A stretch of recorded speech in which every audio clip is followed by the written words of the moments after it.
Call the October 23rd, 2017 school board meeting to order. It is 7:11 p.m. We are in conference room C of the Fisher Administration Building at 12121 West North Avenue. We will begin with a moment of silent reflection. Ms. Gonzalez, please call the roll. Mr. Doman? Here. Ms. Fraley? Here. Dr. Joseph Anger? Here. Mr. Meyer? Excused. Ms. Muehlfeld? Here. Mr. Phillips? Here. Mr. Rowland? Here. Thank you very much. We'll move on to public comment on non-agenda items. Members of the Wauwatosa School Board value the input of students, parents, staff members, and community members. The board's regularly scheduled meetings provide an opportunity for opinions and concerns to be expressed publicly. The board values all comments and will respectfully consider this input in decision-making. The board requests that individuals limit their comment on each item to 3 minutes. Following any comment, an individual board member may respond on the issue raised. However, it is not in the intent of the public comment portion of the agenda for the board to enter into a debate with a member of the community. Because non-agenda items are not publicly posted in advance, no action will be taken on no action will be taken on public comment regarding non-agenda items this evening. Is there any public comment on non-agenda items? Seeing none, we will move on to the consent agenda. Are there any items on the consent agenda which board members would like to remove for separate discussion and action? Seeing none, may I have a motion to approve the consent agenda? So moved. By Mr. Doman, Second. seconded by Ms. Fraley. Is there any community comment on the consent agenda? Seeing none, we can call the roll. Guys, Oh, sorry. Yeah, go ahead. The one for the Title I interventionists for the school is private schools. Is that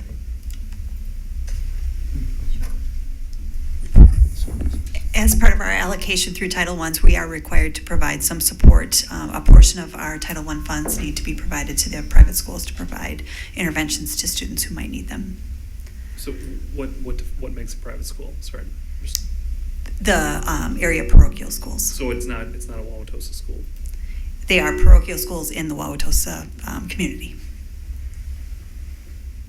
Thank you. You're welcome. Any other board questions or comment on the consent agenda? Any public comment on the consent agenda? All right, now we can call the roll. Mr. Doman? Yes. Ms. Fraley? Yes. Dr. Joseph Anger? Yes. Ms. Muehlfeld? Yes. Mr. Phillips? Yes. Mr. Rowland? Yes. All right, passes. We'll move on to the human resources action item of the evening, the Wauwatosa Education Association contract approval. Dr. Joseph Anger, would you like to read this one? It is recommended that the school board approve the following. Given that the Wauwatosa School Board and Wauwatosa Education Association have reached impasse in negotiations for the 2016-17 and 2017-18 collective bargaining agreements, it is recommended that the school board approve the following. 1. The base wage increase for each teacher who is in the WEA's bargaining unit during the 2015-16 school year and who remained in the bargaining unit during the 2016-17 school year shall be 0%. And 2, the base wage increase for each teacher who was employed during the 2016-17 school year and who remained employed during the 17-18 school year shall be 0%. Implementation of the proceeding shall have no impact on the average salary increase of 1.99% that returning teachers received in 2016-17 or on the average salary increase of 2.08% that returning teachers received in 2017-18. Both of which were a result of increases in supplemental pay, and I so move.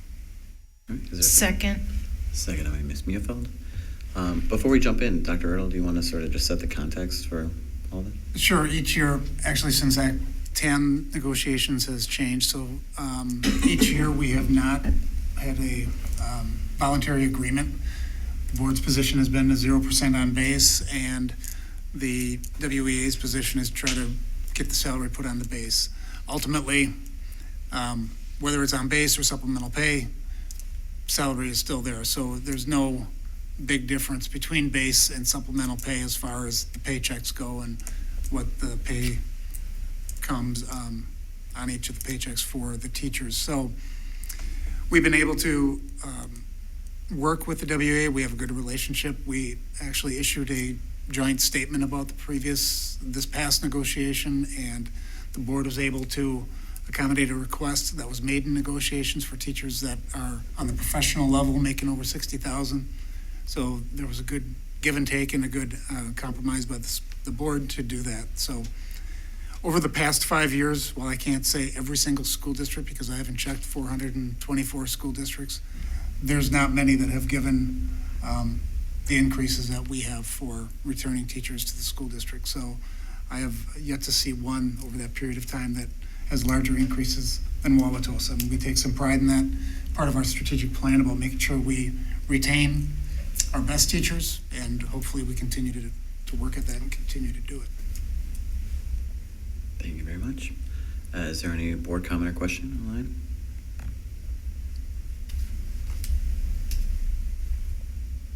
Seeing none, is there any community comment on the item? Seeing none, we can call the roll. Mr. Doman? Yes. Ms. Fraley? Yes. Dr. Jessup Banger? Yes. Ms. Muehlfeld? Yes. Mr. Phillips? Abstain. Mr. Rollins? Yes. Motion passes. All right, we will move on to the business services action item of the evening. The 2017-2018 budget revisions and tax levy approval item. Mr. Phillips, would you, as the treasurer, like to read this one? Sure. All right. Board docs is on me. Okay. It is recommended that the school board approve the attached approved 2017-18 budget. Fund expenditures are summarized as follows. Revising the 2017-18 school district budget. Whereas Chapter 75, Paragraph 95A, Wisconsin statutes requires a school board by a 2/3 vote of the entire membership to approve an alteration made to the previously adopted 2017-18 budget. And whereas the school board adopted a 2017-18 budget on June 26, 2017, now therefore be it resolved that the school board does hereby make the following alterations to the 2017-18 budget. An increase to General Fund 10 of $359,537. No change to Donation Fund 21. A decrease of $90,972 to Special Education Fund 27. $932,000 increase to Capital Expansion Fund 41. A $52,263 decrease to Food Services Fund 50. A $104,676 increase to Recreation Department Fund 80. A total expenditure increase of $1.252,978. Less interfund operating transfer from Fund 10, decrease of $201,933. Net total expenditures of all funds increase $1,051,045. Number 2 is setting the tax levy. Whereas sections 120.10, 120.12, Section 3 and 120.44, Section 2, where Wisconsin statutes authorize and require the school board to determine the amount of monies necessary to be raised through taxation to operate and maintain the schools of the Wauwatosa School District. And whereas Sections 120.10, Section 10M, and 120.44, Section 2, Wisconsin statutes authorize the school board to vote a tax to create a fund for the purpose of financing current and future capital expenditures related to buildings and sites. And whereas Section 120.12, Section 3, Wisconsin statutes require the school district clerk to certify the city clerk of the city of Wauwatosa the amounts so determined. And whereas the school board is interested in complying with the foregoing statutory requirements, now therefore be it resolved that the school board does hereby determine that $46,367,318 shall be necessary to be raised through taxation to operate and maintain the schools of the school district for the 2017-18 school year. Be it further resolved that said monies shall be allocated and utilized as follows. The following adjustments have been made to the previously approved budget. A decrease $426,858 to the general fund. A decrease of $1 to the general fund refund rescinded chargeback. No change to general fund personal property chargeback. a decrease of $1,042,011 to Capital Expansion Fund, an increase of $676 to the Recreation Department, and a total decrease or adjustment of decline of $1,468,194. And I so move. Thank you very much. Second. Seconded by Ms. Viewfeld. Very nicely done. All right, Mr. Mack, you want to take this one away? When I go through these numbers, I'm gonna round most of the numbers. I'm not gonna read all the numbers. If you have any questions, you can stop me along the way. I'm gonna start off with the tax levy. The tax levy is gonna be going down this year. In the general fund, the tax levy, 42.8 million. Capital expansion fund, 2.476 million. For a subtotal under the revenue cap of 44.28 million, 45.28. Recreation Department, just a little over $1 million. So the total levy without chargebacks is 46.315 million. And then we have the refund chargebacks and the personal property tax chargebacks. And just in case you don't know, the refund chargebacks are people who contest their valuations and they have a reassessment done. That's what those are, and we get those bills from the Department of Revenue. And the personal property chargebacks are a little bit different. It's usually when people have some difficulty in paying their taxes, and then the city charges us back, so then we re-levy for the money. So I try to keep those segregated out because we really levied for that money already, and it's being levied again. But that's the difference between those two categories. The general fund is up 1.9 million, or 4.82%, but the capital expansion fund is down 3.2 million, 56%. So if you look under the revenue cap, it's down 1.275 million, or 2.74%. And then the recreation department is up $9,000, or 0.88%. So the total tax levy, excluding those prior chargebacks, is going down 1.267 million, or 2.66%. The refund chargebacks are just going down minor. So the total tax levy is going down 1.275 million, or 2.68%. The only way the tax levy can move up or down, because it's all controlled by state formulas, is with aid movement or movement under your actual revenue cap, which there hasn't been for a few years. And then we have the recreation department. So the equalization aid is actually going up this year, 1.485 million, and that'll reduce the levy 3%. Last year we were in a hold harmless position, so we're going to lose that special adjustment aid. Remember last year that the tax levy went up because the TIF was released from the city.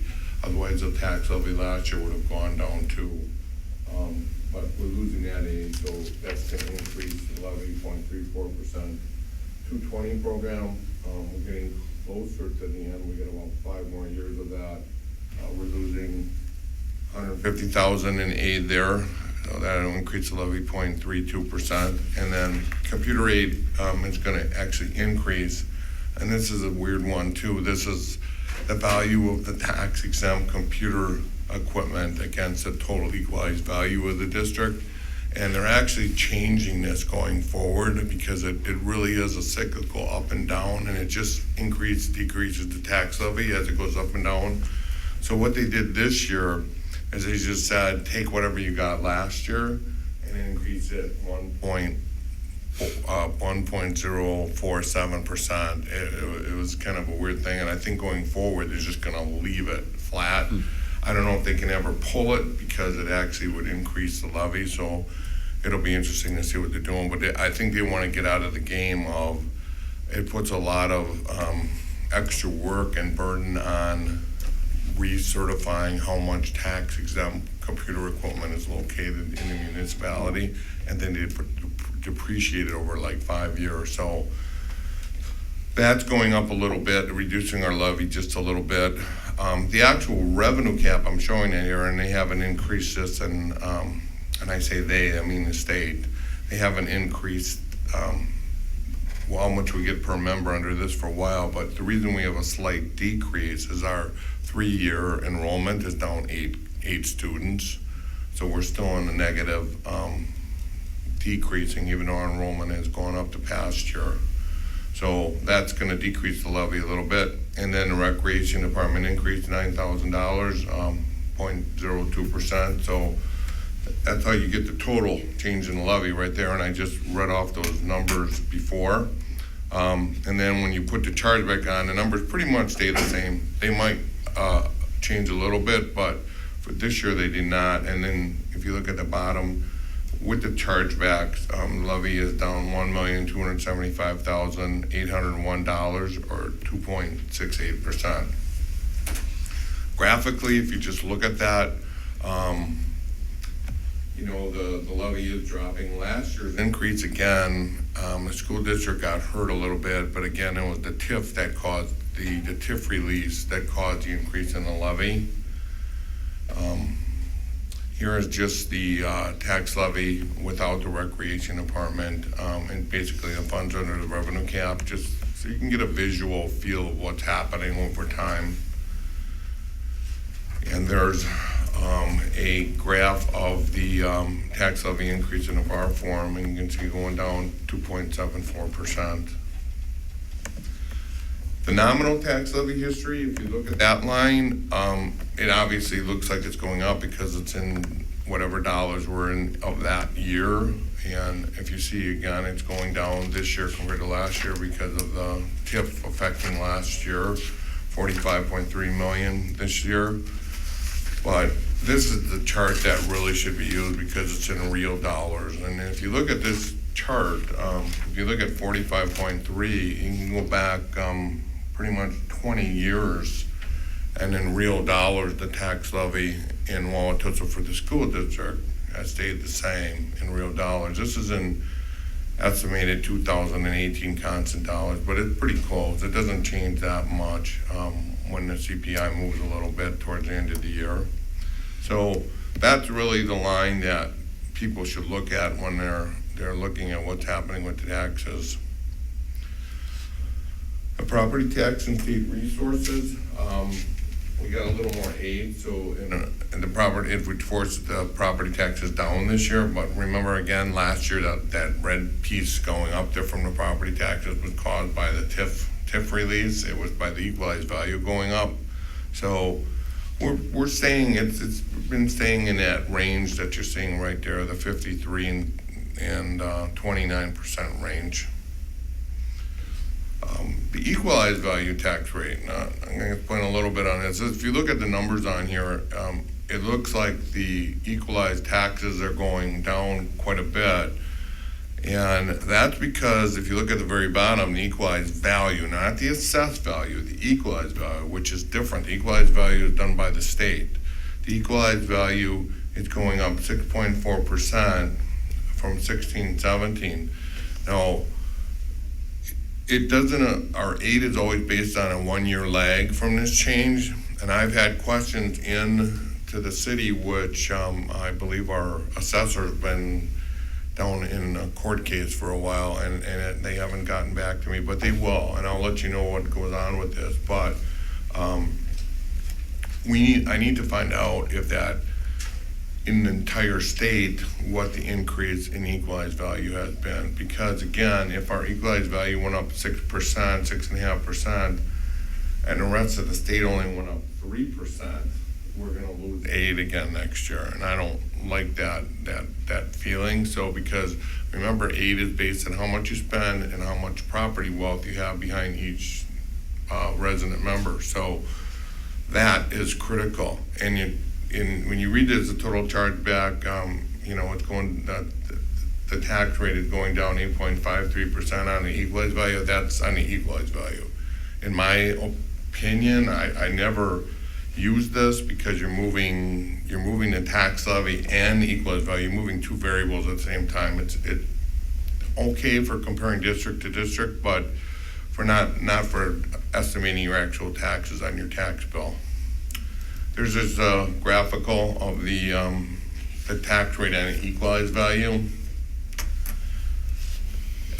When I look at the equalized levy, if you look at this, it says that taxes for a $220,000 home are going down $162, but that's not gonna happen because that's on an equalized value. You have to use the assessed value.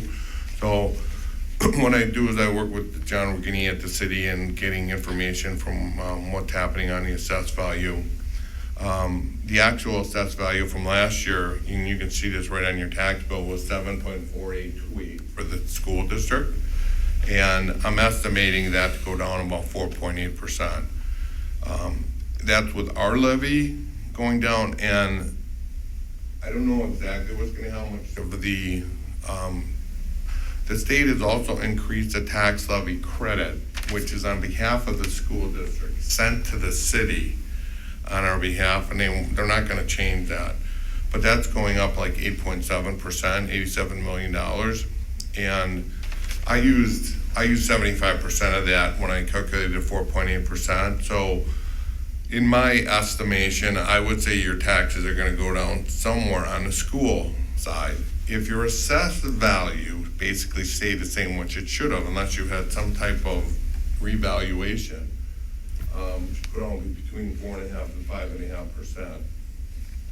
So at a 4.8% decrease, $220,000 home in Wauwatosa would see about a decrease of $79 in the next year on decrease in the taxes.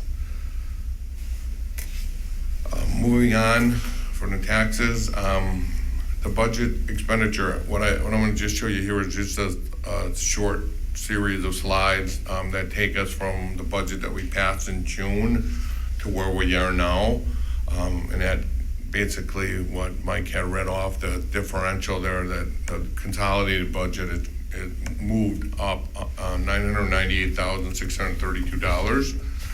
The salaries were $251,000 more, and the teacher salaries went up $222,000 of those salary dollars.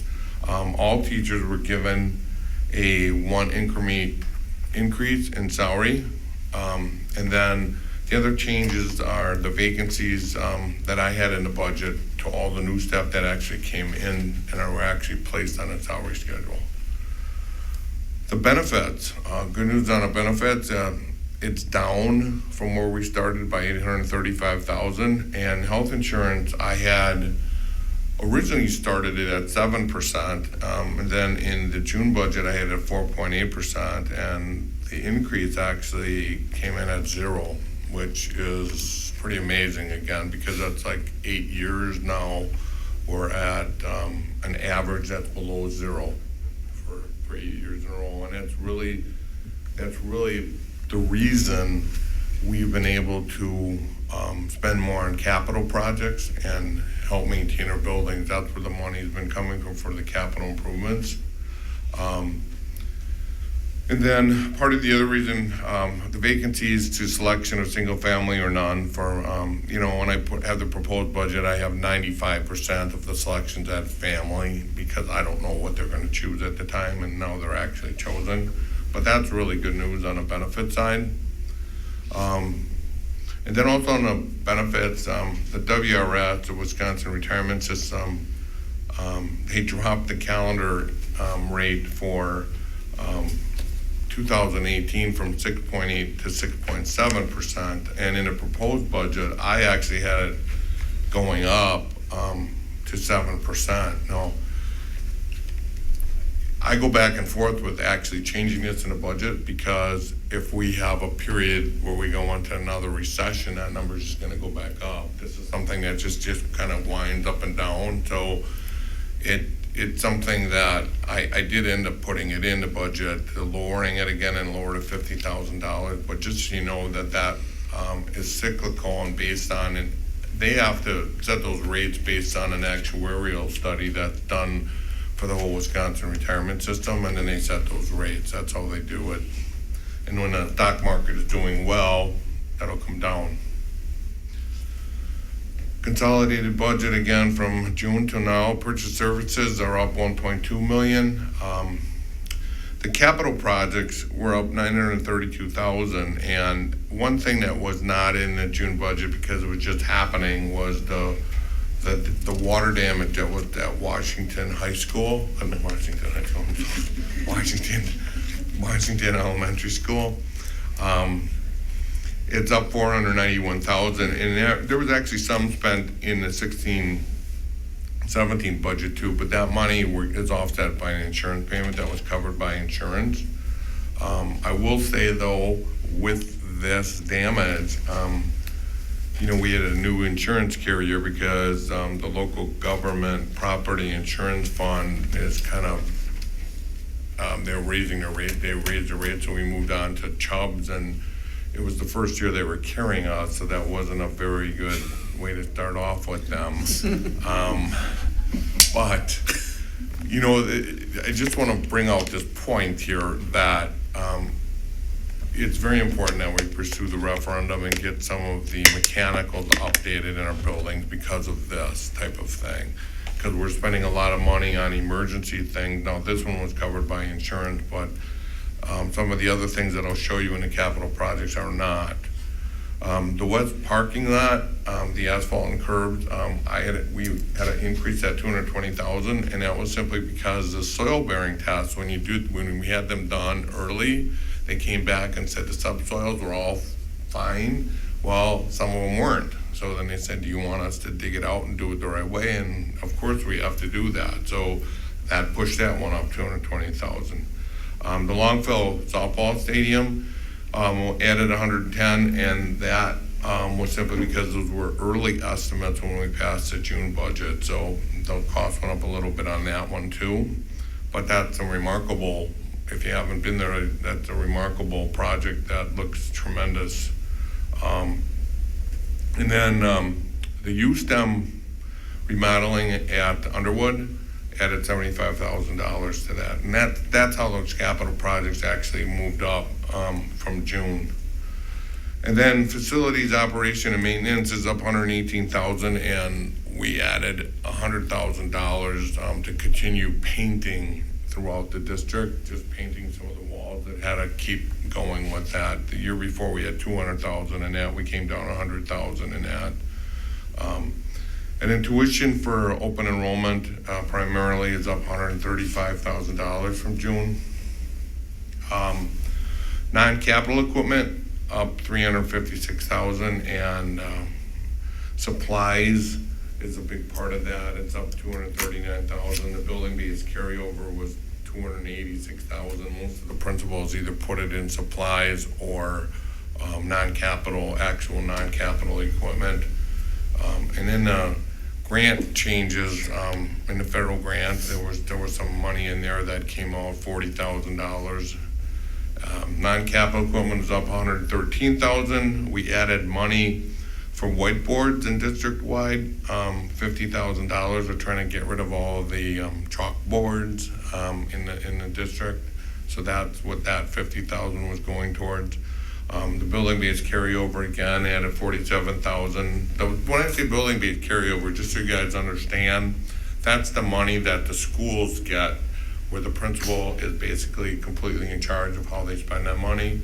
It's they're in charge of what they do with those funds, and based on a year-to-year process, we don't make them spend everything, and they don't lose everything to promote good spending. So then they just carry it over into the next year, whether it's a loss or a positive, and 99% of the time it's a positive. And then we had $20,000 we added to finish the math furniture. I think if you remember last year, we did the math, and some of the schools got multiple arrangements of furniture, and this just finished it off because they chose what they liked. So then we finished buying the rest of the math furniture. And then the West Fab Lab start, there's $50,000 in there for equipment for that.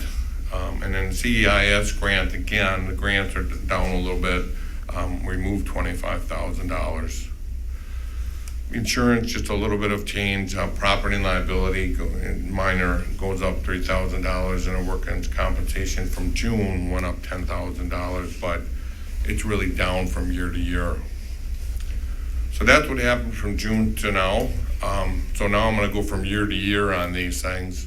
The net general fund is $71.1 million. The special ed fund, $12.2 million. And the capital expansion fund is $4.45 million. So the total expenditures under the revenue capped funds, $87,857,312. At one point in time, there was just one fund, the general fund, but this got broken down. They split out the special education fund, and we use the capital expansion fund because it gives us an advantage with aid when we do that, because you get a special amortization schedule of the expenditures over time instead of putting them all in at one time. But just so you know, when I say consolidated budget, it's really these three funds. The recreation department expenditures $2.2 million. The food service fund $2 million, and the donation fund is $90,000. So from year to year, the net general fund is up $694,000.99%. Special ed fund $300,000 or 2.54%. Capital expansion fund is down $2.7 million or 37%. So the total decrease under the revenue capped funds is just under $1.7 million or 1.88%.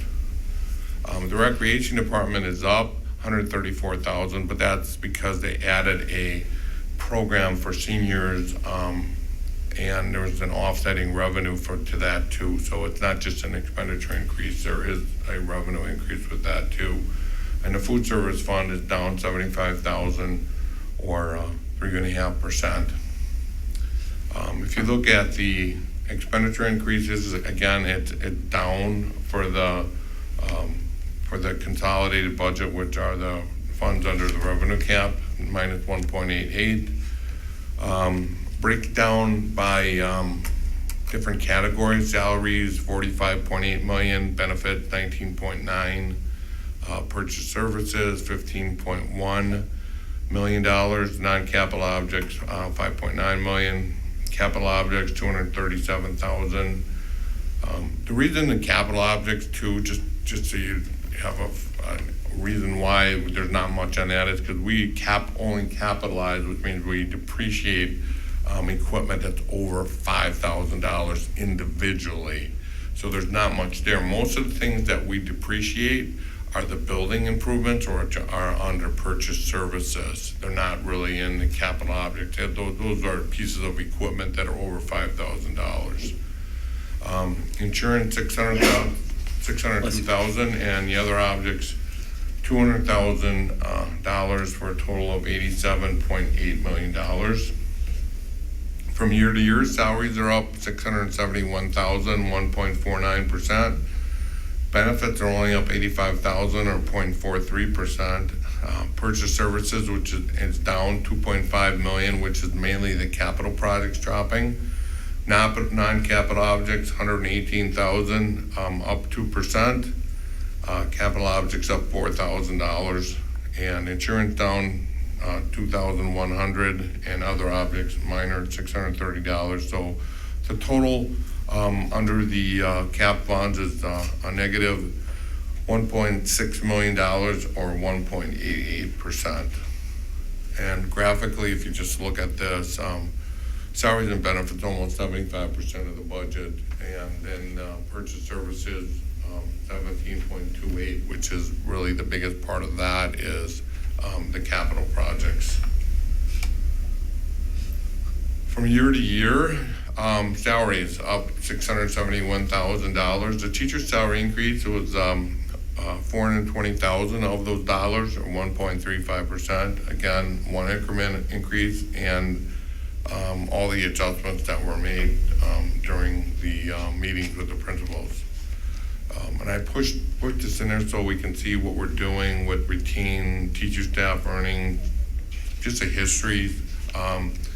You can see in 13, 14, 14, 15, 5.04. You can see what the CPIU was in each year. We've been basically above the CPIU every single year that this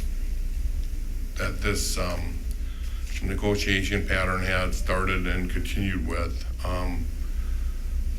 These are the dollars that I calculated for each contract, and over 4 years that we've given out over 2.7 million over what was the recommended over the CPIU. Not that we have to do that, which comes out to about $5,429 per teacher FTE over that time period of 4 years.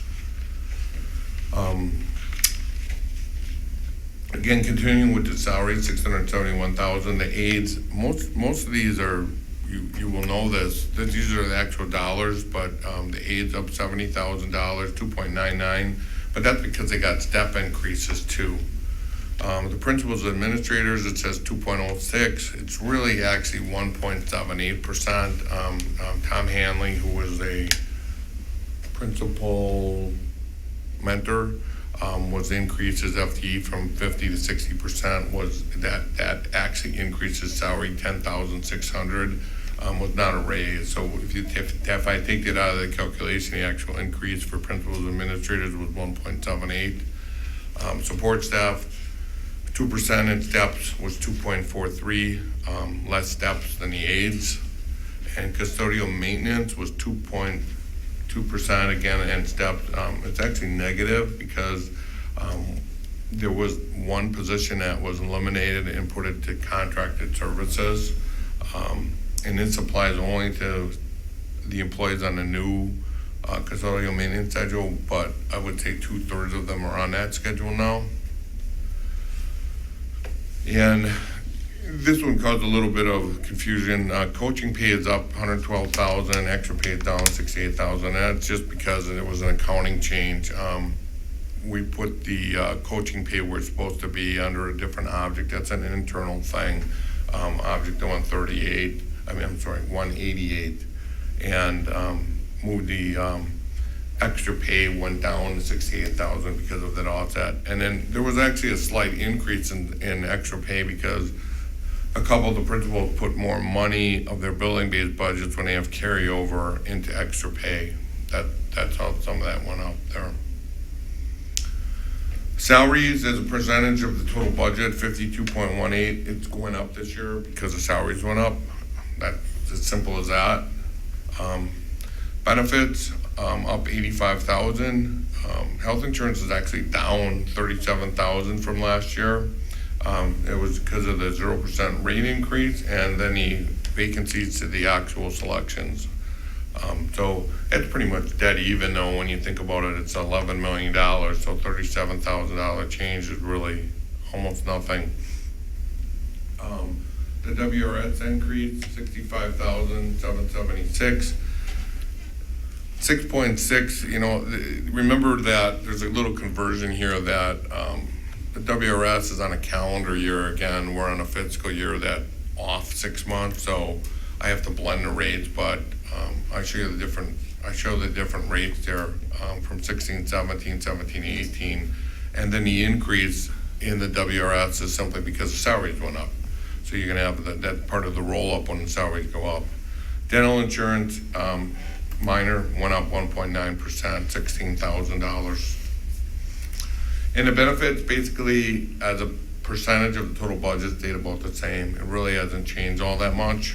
I show that because it shows, I'd like to show those lines just because over time you can see if there's any patterns that are developing with the ratios. Salary benefit ratio basically the same as last year. It's just a little bit higher. I think last year was 2.28, and that's because the salaries went up this year. But the base is a lot bigger over the total budget. So, but the salary to benefits pretty much staying the same. Under purchase services from year to year, going down 2.5 million. And the capital projects are the main reason why they're going down about $2.7 million. And I have a listing of those coming up here. Facilities, operation and maintenance, going up 96,000. The painting district-wide actually went down $100,000 from last year, from year to year, even though we added 100 in there because it was 200. The custodial cleaning contract was renewed with Dan Plout. That went up $79,000.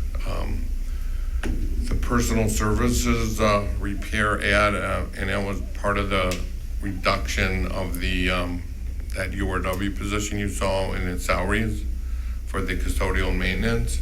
And natural gas brokerage fee was up 50,000. We changed how we're doing the buying the gas for the district, and we believe even though that we're paying this fee, we're going to get much better pricing on gas by doing it the way we're doing it. Personal services changing, down 163,000. The Initiative 1 training that was in 16-17 is out. That was 112,000. Fab Lab at West consulting fee is up 50,000. Printable mentoring services, this is that part I was explaining with Tom Hanley's salary going up 0.5 to 0.6. That decreased 10,600 and was shifted to the salary account. And then there was various grant changes that came down about $77,000. For tuition, up $149,000, and it's primarily open enrollment tuition because those amounts have increased by the state. And student transportation is up $49,000, and it's really because special ed transportation is up $50,000. And that is going up simply because you would think, in the past that the companies were saying they try to charge us more because gas was going up. Well, gas has come down, but the real difficulty for them has been finding drivers and reliable drivers, and that has pushed the cost of transportation up. So that's why that continues to go up. We do the best we can when we bid that out. That's a tough market. And remember, we don't have the benefit of transporting everybody in the district. It's just for special education transportation. So they're not going to give you as steep a discount as somebody uses you for the entire district transportation. Under purchase services, miscellaneous payments has stayed up 37,000, and that's really for the private school voucher payments. And I put this in here because I want everybody to understand this, because it's not really transparent and it's kind of mushy if you ask me. But our numbers for 17-18, our total is 29.5 FTE. It went up 3.5 FTE from last year. And we have to pay $245,365. I just want you to understand this a little bit. This is why they run this through our books is I don't really understand. But what they're doing is they're making us tax our citizens and then giving it back to the state. We give it right back to the state, who pays the private schools. Okay. Now, the big thing to note on this is we have 29 and a half kids. And if I take the 29 and a half kids out, on average, we get about $7,200 per kid on this, which is about the cost of the K-8. So on a K-8, we pretty much break even with what we get to levy versus what they take out of the state aid. They take it out of state aid, but it's really not state aid. It's actually tuition dollars that we're paying to the private school. But under the 912 and the special needs, those 11 kids that we have in there, we're losing dollars on those kids. We don't get to tax enough that we're paying them. In other words, the revenue cap, they don't increase the revenue cap because the way that the aid is coming in. So it actually costs the taxpayers money to pay a portion of this. Now, compared to most, it's probably minor. There's probably other districts that are a lot worse. But we have to watch this. To me, it would have been a lot easier if the state would have made the local municipalities put this on a separate line on the tax bills so people could see this clearly. Right now, it's kind of mixed right in with our tax levy. And that, to me, is not being transparent. It's very murky. And another way they could have done it otherwise, just paid for it out of the state budget, and then people could see the line up in the state budget. But what they did is they pushed it in here, and it's really, people don't really know what's happening with this. So just a little bit on that. And just to be clear, that those students didn't have to necessarily start here. They just have to be living in Wauwatosa and are going to a private school and are eligible for the voucher, right? Right, we don't know how many of them, we can't find out how many of them ever attended our schools or not. Yeah. And one of the other problems with that, and I have a conference call scheduled with the state for in a week or so, because they don't tell us those. I was done with the budget and I had to actually wait for this. And then when I have to wait for expenditure numbers, I have to redo everything that I've done again. And it's just like, wait, and I'm like, we have to give you the numbers, third Friday student count, September 21st or around there. And then I have to wait until, the day before. And that's why for the budget turnaround this year, because we had the meeting, basically a week from the date that I got the numbers. So it was difficult. The capital maintenance projects, I just wanted to show you a list of these because, and the numbers have changed slightly based on what we got actual good firm numbers, but the ones in blue, I want you to understand this, the ones in blue were added because they're either emergency things or things that should just come up. And this is the problem that we have with this. Like in Lincoln, we had to add an ADA ramp because we had to, and we wanted to. Lincoln play equipment decking becomes there's some things that become dangerous for the kids, so we have to fix it. Madison floor tiles with asbestos had to be taken care of. McKinley boiler feed tank, something with the boiler had to be fixed. The U-STEM rooms had to be remodeled for that program. The Washington damage is totally a different thing. There was some concrete they had to replace on the north entrance because concrete becomes uneven over time, and sometimes we have to guard against people getting hurt. So that was added. Longfellow boiler tube replacement. Whitman doors, some doors become unsafe. The east, the Wauwatosa Virtual School and IT area remodel, something that just happened, but I think in the long run will be better off.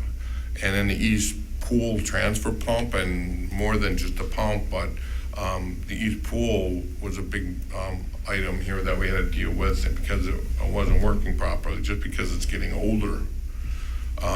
And then from Eisenhower to west, in front of the stadium, we need to put a sidewalk just so the kids can walk safely, especially for summer school, from school to school over there, not cutting across the parking lot.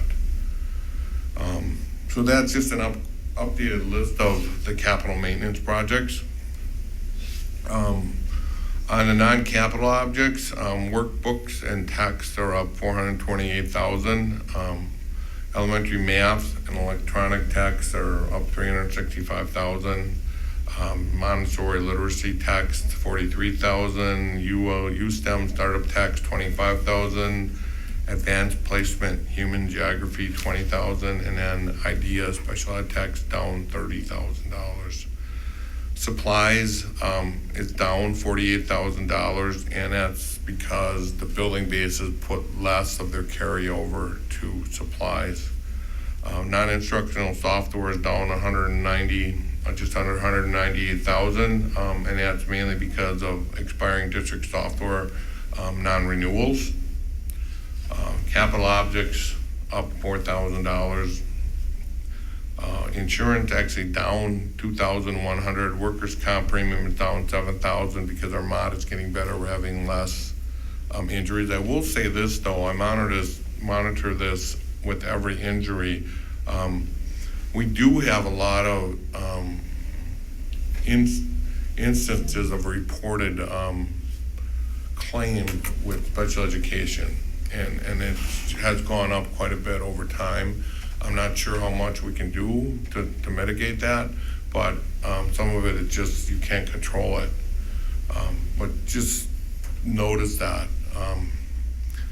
Liability and property insurance up $4,900, which is very minor. Other objects up $630, and that's mainly in the other objects. You have travel and conference fees, and for kids playing in athletic conferences, and then also employees going to conferences. We move to the revenue. The property tax is down 2.74%. The state sources, and that's because the state sources are up 9%, because they just basically go hand in hand there. Federal sources are down 10.77%. And I'll go through these. Local sources are up 16%. So our revenues are going up about 2.57%. Property taxes down 1.275 million, or 2.74%. State sources are up $2 million, or 9%. Federal sources are down $328,000, or 10%, and local sources are up 1.7 million, or 16%. It's again a little pie chart or graphical chart of how the sources are split up. Again, you have your property taxes about 53%, and the state sources are about 29%. Other local sources are very high in Wauwatosa because of the money we get from open enrollment, 14.5%, and the federal sources are really just the federal special education grants, for the most part, 3.2%. The property taxes, I explained it all with the levy. I'm not going to go through that again. The state sources are up $2 million, and 9%. Equalization aid, which does affect the levy, is up 1.485 million, or 11%. The chapter 228 continues to decrease because our membership in the program is ending. It's going down 150,000, or 17%, and is on a one-year lag on membership. So from 15-16 and 16-17, we went from 76 to 20 kids to 60. I believe we're only going to go down 6 or 7 in this next year. So the aid will not go down too much next year. The special adjustment aid, because we're in the hold harmless because of the TIF release last year, that was gone. That's 162,000. The tax exempt computer aid is up 15,000 to 1.47%. Basically, they changed it to a formula now. And the revenue cap aid, we're getting $200 more per resident member in its next year, and that's where our spending increase comes from. That's where the spending increase is. The 1.19 million is up 79.64%. Again, at state sources, the county program revenue, which is a whole different program here. It's under state tuition, and we submit the expenditures to the state and get them reimbursed in the following fiscal year. But the program revenue is down almost $400,000, and that's because last year the Plank Road School building program ended. So we no longer pay the rent there. So obviously, and then it's a one-year fiscal year, so our reimbursement is down than this year in 17-18. And then special ed aid is up almost 43,000, and that's because our actual salaries and benefits in 16-17 are up a little bit. Federal sources down 327,000. The only item really is the grant changes in there for the federal grants is down $326,000 almost, and we're all done using. We've used up all the carryover that we were getting from every year in IDEA, and that's why we have a decrease in the spending in federal grants primarily. But we'll be okay with that. Local sources, the open enrollment revenue is up $495,000, and that's mainly because the state budget increased the regular open enrollment by 4.55% this year, and the special ed open enrollment by 1.73%. They tie that to a factor for inflation, and then this year in the state budget under the regular open enrollment program, whatever that ended up being, they added $100. And part of that philosophy was getting it closer to what the vouchers are. And the same thing is gonna happen next year for regular. Special ed, they did not do that because they just formulated that one last year at the 12,000, so they just went up by whatever the increase in spending was of the state as a whole. So it was, that's 90% of the state average of school districts. That's how they increase that usually. It's 1.73%. The gifts and donations is up a lot this year, and it's mainly because we're getting that Milwaukee Metropolitan School District donation for the west parking lot, $523,000. And then the baseball diamond work that was done at Underwood was paid for by the Tosa Baseball League, $70,600. And then the insurance claim at Washington, $441,000 in this year's budget. And then interest on investments, we've done very well on doing this and working with our bank, and we got a good investment option going. So I increased that $100,000 because I had it under budgeted, but I thought it was going to go down. But we negotiated it to keep us at a higher rate, and it's been going well with our investment option with BMO Harris. So the budget summary, with the tax levies, without the rec department, it's $45,280,392, or a decrease of 2.74%. With the recreation department, $46,315,572 minus 2.66. And then a total levy, what I certify to the state and then the city, with the chargebacks is $46,367,318, and that's going down 2.68%. I'm gonna move on to food service a little bit here. Food service, the budget expenditures are going down 3.51%. And I'll get to that in a second here, what we're doing with this.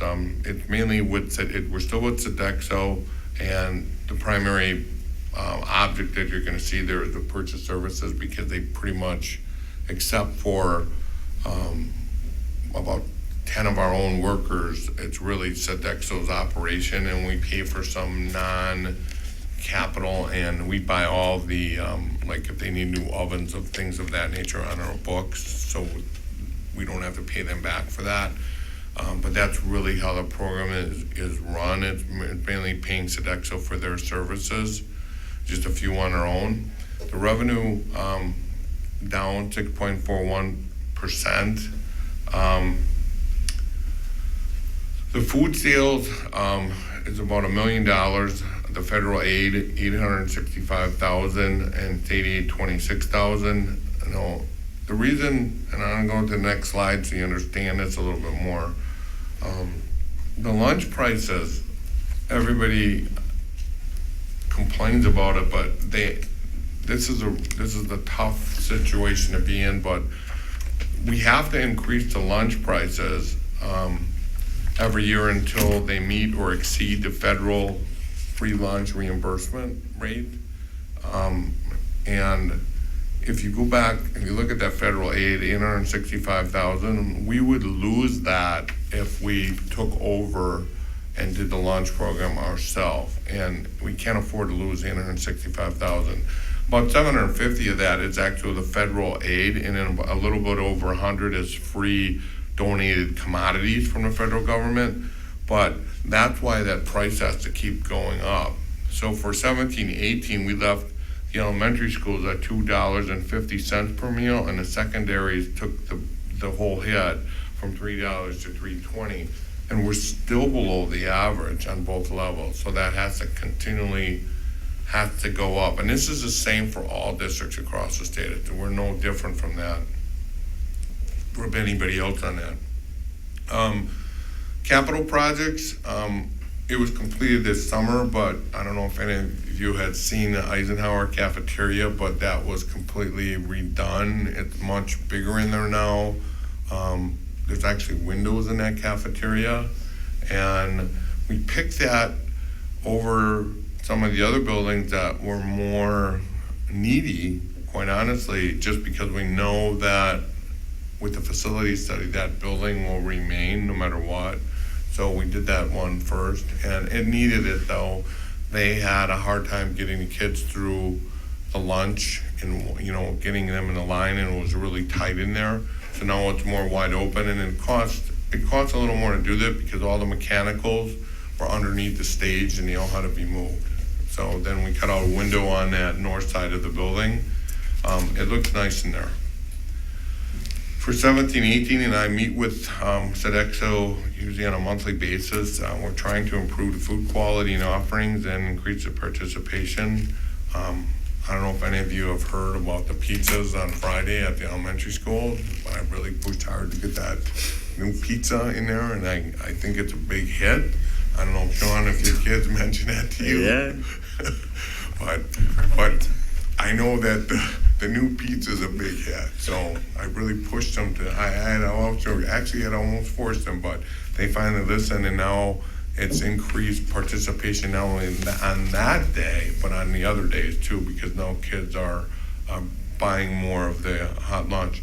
The other thing that been a hit with that's gone over better than I ever thought was they have these bags that they pre-make, That's and the good kids for 'em. just love the bags, and they have like yogurt and string cheese and It's like lunch on fish the run or crackers something. that are pretzels and stuff, and the kids just love those too. So they're doing a couple things and trying to get that going. Another phenomena here is at West High School, it's just unbelievable the participation rate over there. And you go to East High School and they just don't do as much sales over there. I don't understand that, but it's just the way it is. So we've been trying to overcome those obstacles and have the chef go around to the different schools.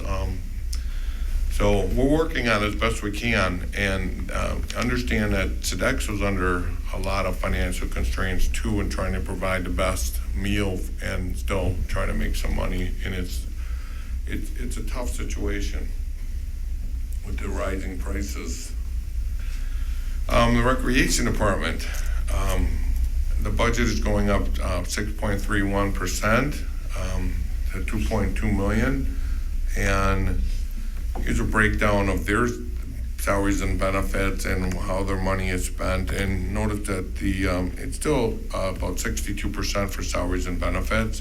It's a little bit lower on the benefits because they have a lot of part-time workers. And the nice thing tonight is you're going to be able to hear from Mike Wick about all the programs tonight. So you're going to hear a lot more about the rec department tonight. The total revenue for the recreation department is $2.26 million, up from $2.12 million. The revenue increase is up $134,000 or 6.31%. And the biggest reason behind the revenue and expenditures is they added a senior program coordinator to run a program. And I believe that's at over on by the Hart Park. So the tax levy increase there is $9,000, which is fairly minor, 0.88%. And the percentage of non-levy actually went up from 51.79% to over 54% this year. So with that's the financial. I'd like you to listen to Dr. Ertl first before, if you have any questions, so you can explain how the money is going to fund what we're doing in the classrooms. So you skipped the most important part. Go back. I think it's important to really look at how we spend our money, and that we make sure there's an alignment to our mission and to our strategic plan, in particular our strategic plan. Anytime you look at a budget, you should be able to see all of that throughout the strands. And as John was talking, you try to relate the different pieces to make sure it's lined up with our strategic plan. Okay.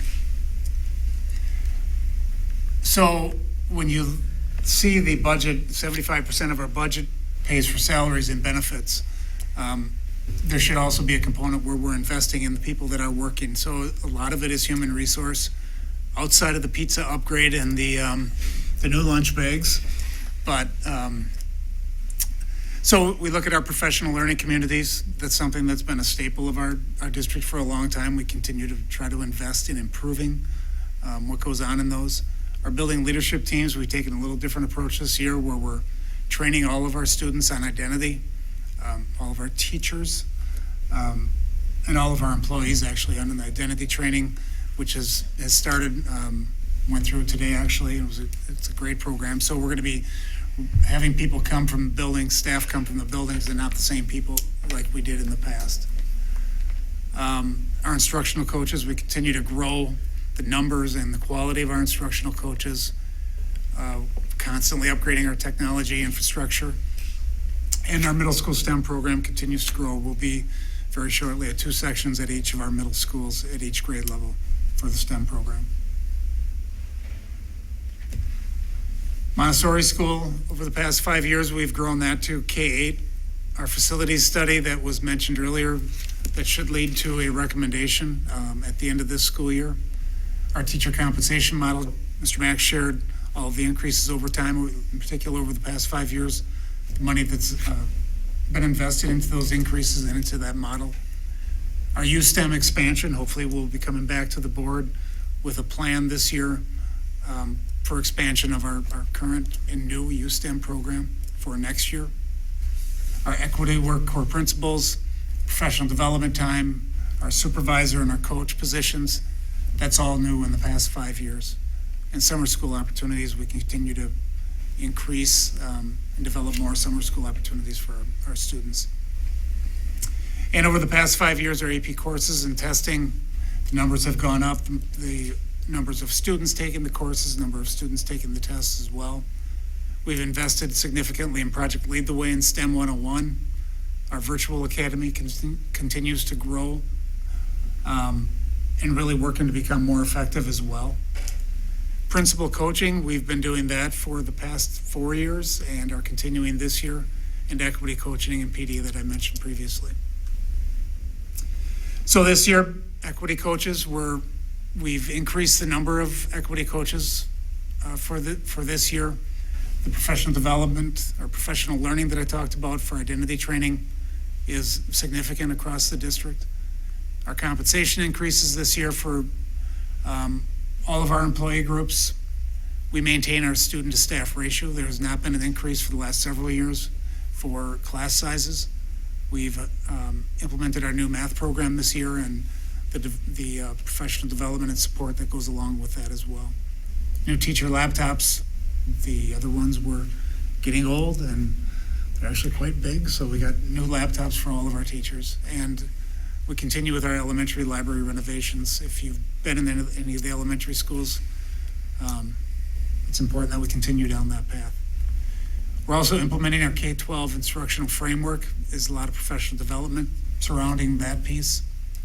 Our professional learning long-range plan, for the first time, we'll have more than a 1 month, 1 year, a 2-year plan for professional learning.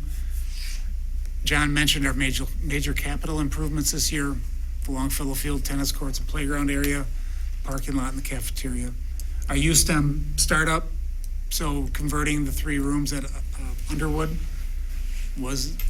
there was some investment into that. Also the professional development, professional learning for the teachers and the staff that works there. And previously mentioned our facility study that we're in the midst of. So what do we get there? What do we get for all of that? We've had significant literacy growth. I think as you've heard from principals already, you've seen that over the past 5 years, our MAP growth outside of this past year where as a district we took a dip. Advanced placement growth, I mentioned our graduation rate continues to be high and our school and district report cards continue to go up. And even though the information is embargoed, I can tell you that I know as a district we've gone up again for this year. So that's good news.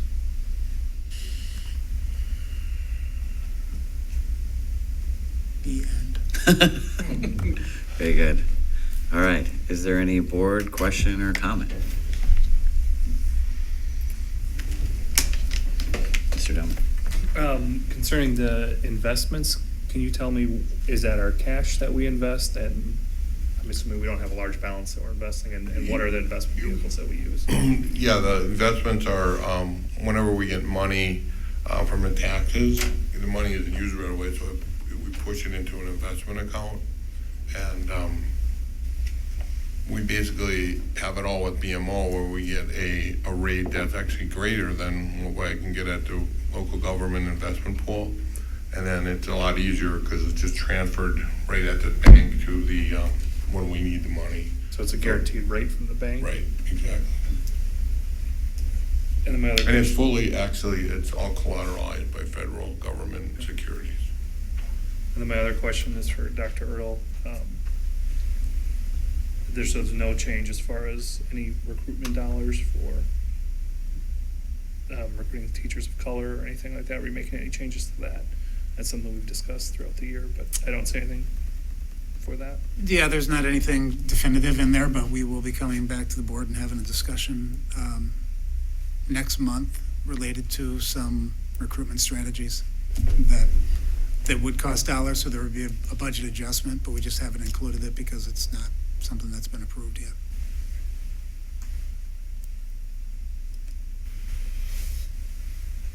Ms. Meadville. Thank you.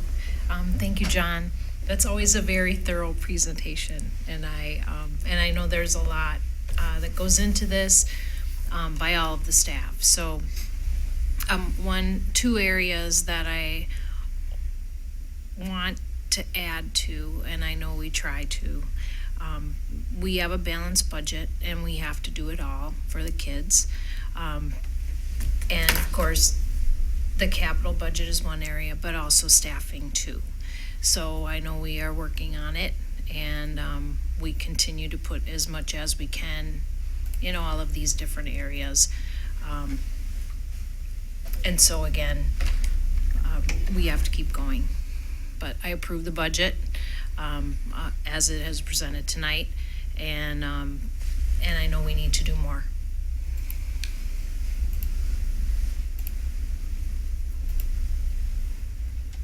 Anyone else?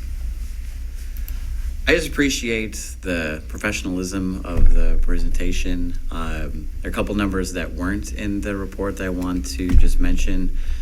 How long have you been with the district? 25 years you've been here? 27. That's a long time. We really appreciate all the work you've done, right? And just we have a lot of expertise in the room. How long have you been with the district? 13 years. 13. I mean, there's a lot of good experience in this room working on Wauwatosa's budget. So we just really appreciate you guys and everybody that's contributed to it.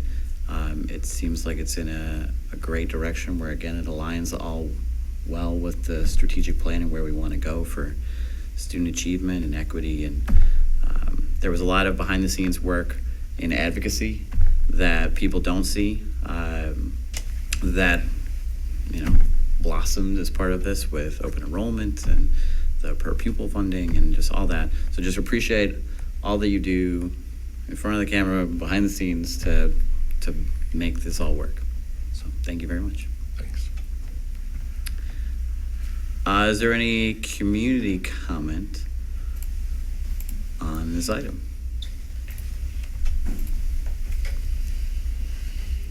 Seeing none, we'll call the roll.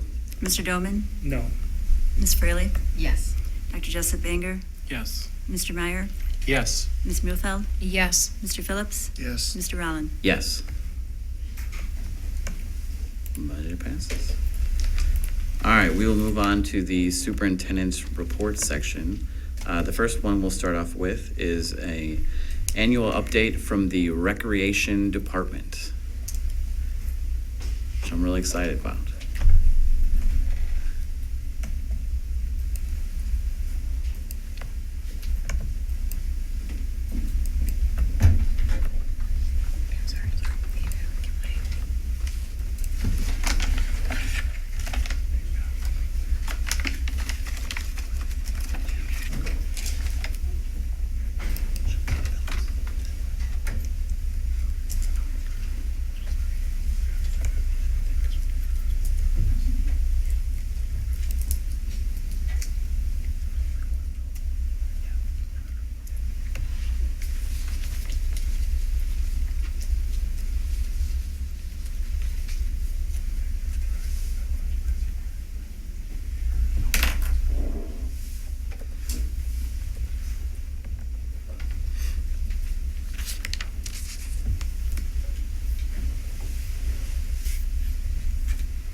an awful lot of pressure.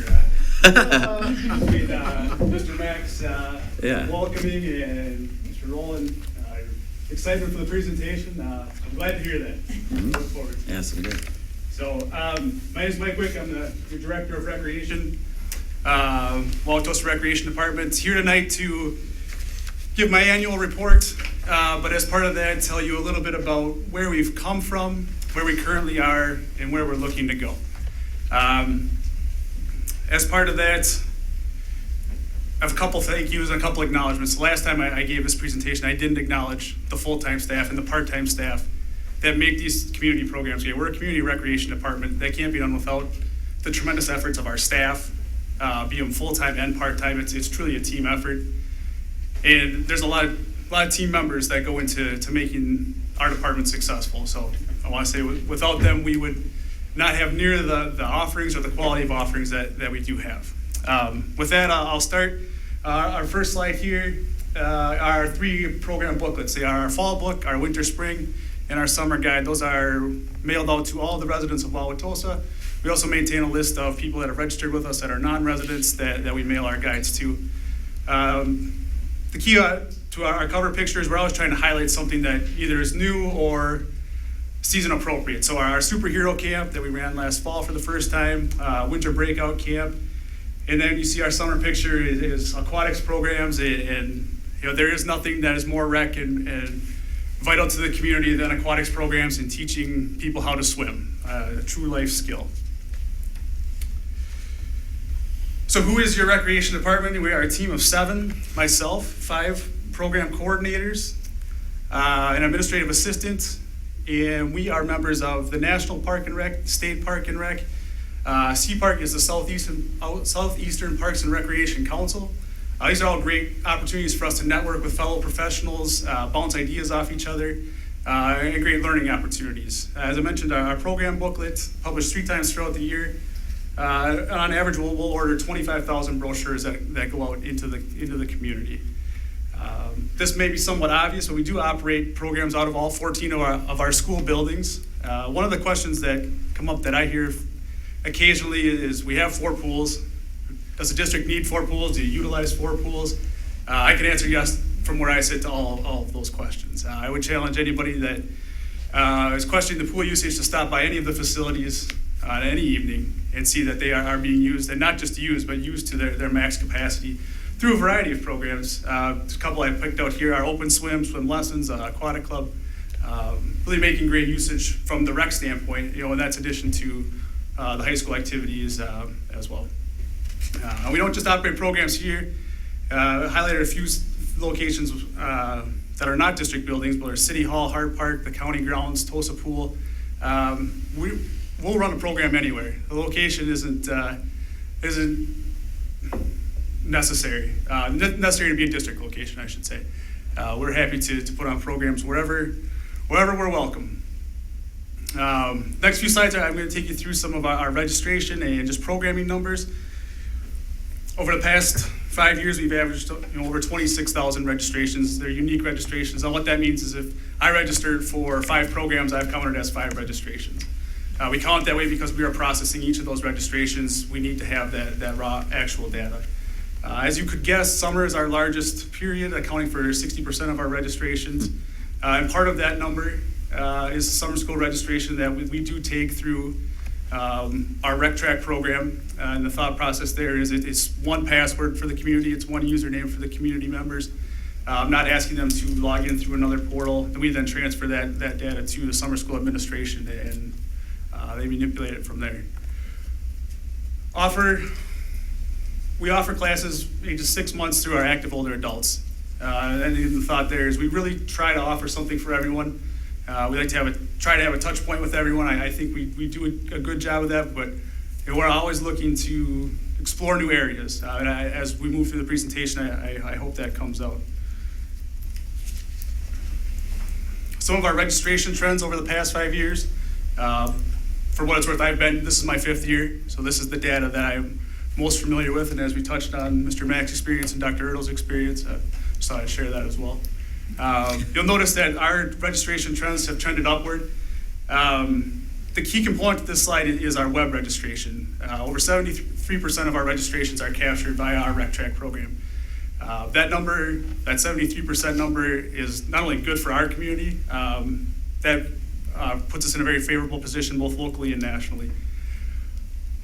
Moving on to our next slide here, we pull out some of the summer school data. You'll still notice that the purple lines there of the recreation numbers is continuing to go up, and the summer school component has gone down a little bit. And that's more of just a change in process, ending the summer school registration period early. As we ended it earlier, about a month earlier, the first part of May instead of the end of May, as we'd previously done. That was a good change in process. It allowed some registration on the back end in that early June part for parents that were still looking for some summer school options for their children. Again, pointing out here that the web component of the registration in summer school is extremely high. So there's our numbers. As a rec department, how do we best tell our story? Pictures tell our story, videos tell our story. A couple pictures here. The first one is my daughter at Safety Town. So Safety Town is a 2-week program, run the first part of summer, and that's her on graduation day. And she took me around, had me take her picture at each of the stations at Safety Town. So if you've been to Safety Town, they have a little community that's built. She was so excited to show me that. That's my personal experience, but I would be willing to bet that each of you that have either participated or had your children participate in those programs could tell a similar story. The impact of Safety Town is 145 kids this summer. It's a K4 and K5 program. That's tremendous in itself. But to look at that program is run by, oversaw by volunteers as well. So who are our volunteers? They're teen volunteers that have been through the program. 80 teen volunteers came back this summer to help with the program. All Wauwatosa kids. And that just speaks to the volume of commitment by the community to our programming, and really the high quality of, they move through it and then they come back. And we see that throughout our programs and our part-time staff. The overwhelming majority at one point or another have been through our programs. Excuse me. Yes. I say my youngest daughter went through Safety Town 29 years ago. So it's quite a long tradition in this town. It is, and it was a great program then. I would argue that it's a great program now. The bottom picture there is your current kindergarten class. That is your class of 2030. They are our first graduates of the Tosa Todd Academy, which is now in its 3rd year. Tosa Todd Academy is a 3-year-old early learning opportunity that we work in partnership with the teaching and learning department here. It operates at 2 sites, Jefferson and Underwood. They both are tremendously successful. I think it's something that, as we look for expansion areas in rec programming, that's certainly an area that we'll continue to focus on moving forward. 2 other points on this slide. Our dance program is a 24-week dance program, $63. So that in itself, it kind of encapsulates what the rec department is. It's a low-cost opportunity for your community members to try something. Maybe you don't like dance, but you're not $200, $300, $400 invested into that program by the time you find out. You're $64 in it. And that's not to say that our quality of instruction is any less than you would see at a studio. We have a lot of studio instructors. It's providing the community with those type of opportunities, and you'll see that across the board if you take the time to flip through some of our guides. Another programming area, we have our kind of our before school, then we have our school age programming. Again, pictures tell the story. So this picture here is a spring breakout trip that we took to the Brookfield Zoo. Again, trying to offer something a little bit different for the kids, something different than daycare or staying with a relative, a fun, interactive opportunity. Bottom picture there is golf. So we have some girls here that participated in our golf program throughout the summer. We're able to golf with their mom on the last day. I think that's a pretty exciting thing. One of the biggest programs that we run here that I know there have been some questions about is our Summer Adventure Club program. Tremendously popular. Its registration has increased to 320 participants as of this past year. That's up 30 from 2 years ago. It continues to increase. We're at a point where we can't increase anymore. The space constraints just aren't going to allow it. So we are exploring going to other locations, setting up another site, doing something a little bit different for the summer of 2018. And those discussions have started months ago, we'll say, as the last registration process completed. Last When that point- happens, you should take a victory lap because there are so many parents, right, on fire for Summer Adventure Club. Yeah, it is. It's a great program, and it has that tremendous community support. And that's the common theme throughout our programs, but certainly evident there. The last bullet point here is tree climbing. As we switch to the next slide, again, another program that best shows it through pictures. We've offered 5 tree climbing classes. 98 kids have gone up in the trees. Now, there's a program that I didn't know if that was going to work. It sounds like fun, something I might like to do, something you might like to do. We gave it a try. It sold out 5 consecutive sessions. And also, it's something we'll continue to do. It's fun. It's a little bit different. As we continue to grow as a department, there are things we'll continue to do. While not moving away from our WAC and our ACAL programs. So that WAC and ACAL, they are junior high Friday night activities. So just a little bit of a numbers run there. Our WAC program, 429 middle school students at Whitman are participating in that program this year. And at Longfellow, 545 students. So here's a population that, from our standpoint, is traditionally difficult to reach. And we have almost 1,000 kids coming in and participating in a positive theme activity a couple times a month. That's not only a tremendous win for us, but for our community as a whole. And then the bottom picture here, as we move into adults and adult sports, that's maybe what you initially see. I see a team that spent the whole summer together, met once a week to play softball, was their excuse to get out of the house, or whatever the case may be. Maybe they truly love softball and baseball. Doesn't matter what their reasoning is. But I also see 4 kids that are out there at 11 o'clock at night on a Thursday night with their dads. And those kids were there that whole night. I was there as well. They were there a lot of the evenings during the summer. So it's more than just your reason to get out of the house. Can become a family night, can become an interactive night, a team night. And I think that's really what we try to offer, and successfully in a lot of cases. The other program I'd highlight out of the adults is our knitting class. Knitting class is selling out every time. So we try to add in some more options for the knitters, and we'll want noted in the minutes that we're actively exploring other sections. Community events is kind of a newer area for us. We have some classic events such as the alumni basketball tournament, community band performance. We have a 50-piece community band. How many other communities have that? Perform a half dozen times throughout the year. None that I'm aware of, but that's here. That's in Wauwatosa. A trunk or treat event. Well, I don't know if any of you had the opportunity to stop by on Saturday. We had our second trunk or treat event. We had 22 trunks. These are community members that showed up and volunteered their time, their talents, to be there, to give back to their community through this event. Really a fun time. We had around 450 people attend. So there's the trunks, and we had some face painting, some inflatables, all right here in the parking lot. Just truly a wonderful thing that 2 years ago didn't exist here. And now we're taking advantage of that opportunity. And then the bottom picture there is our summer theater. And that is the Elves and the Shoemaker cast from summer of 17. Again, I would say the quality of that program and the opportunities that may not exist other places, and at a low cost at that.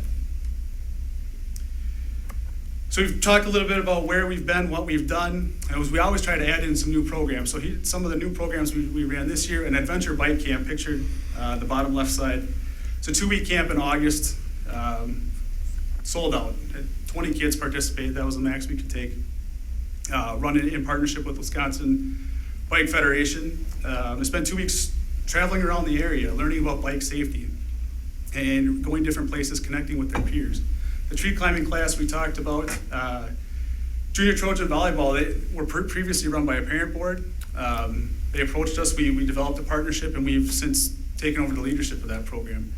They actually end up their season on this weekend. I would say it's been a great experience. From our standpoint, I think we've provided a lot of girls, or a lot of boys and girls, opportunity to play volleyball at a more competitive level in the middle schools. It's something that administratively we've learned a lot about how we can make that program better moving forward. Our school day off trips, 2 or 3 years ago, we didn't have school day off trips. We didn't have a spring break camp. We didn't have a winter break camp. Last Friday, we do now. So our kids had the opportunity to go to Lambeau and a water park, or they went to Brookfield Zoo for last winter or spring break. It's just different opportunities, different options, things you can enroll your kids in, and it's fun. Again, that's part of our theme here.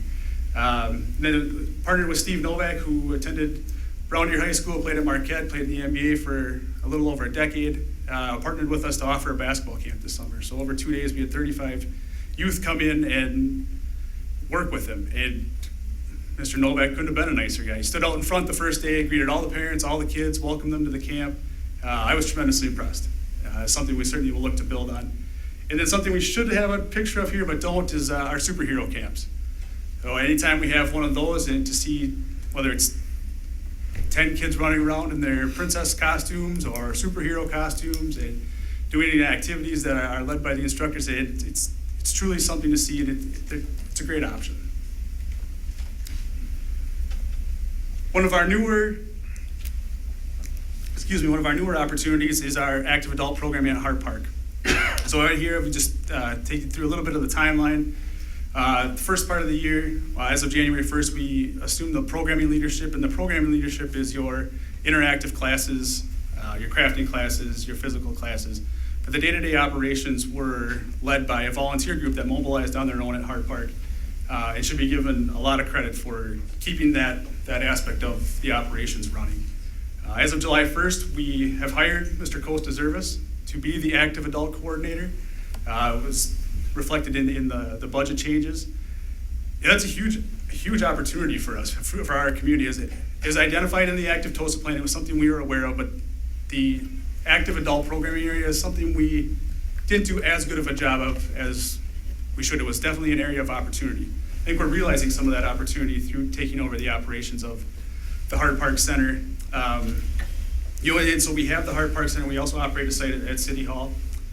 What do those sites offer? They're physical and social enrichment programs. There's educational speaking opportunities. There's travel opportunities, engagement for people to come in and meet with their peers, whether it's play cards or be physically active, or listen to a speech, go on a trip. There's a lot of options, a lot of things that are currently in place, and a tremendous opportunity for us as we move forward to expand.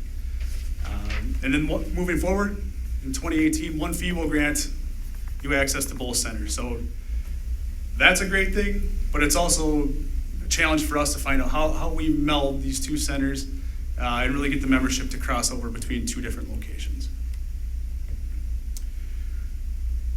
Just touched on our programming, where we've been. We also partner with a lot of groups in the community.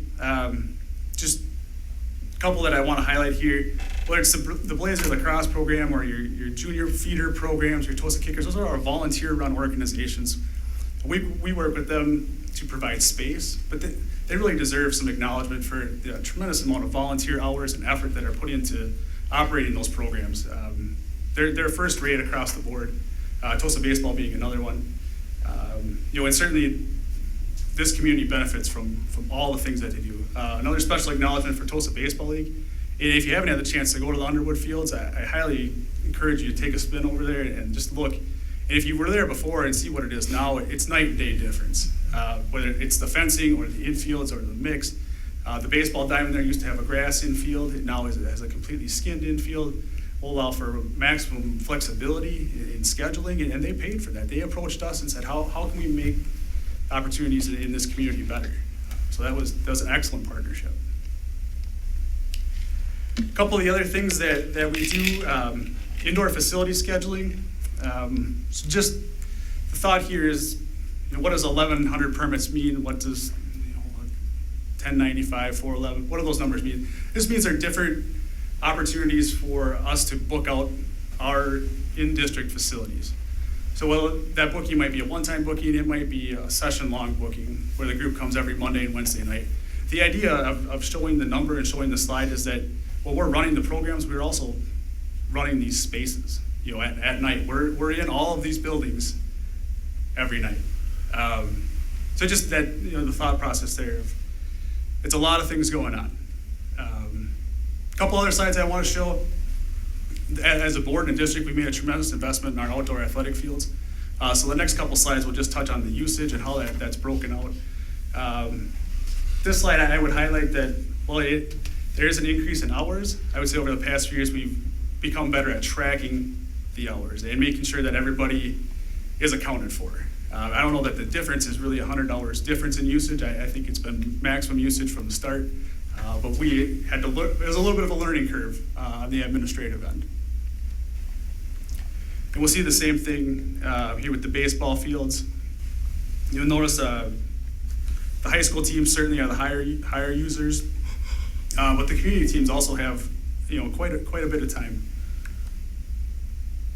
And then same here with the softball field at West.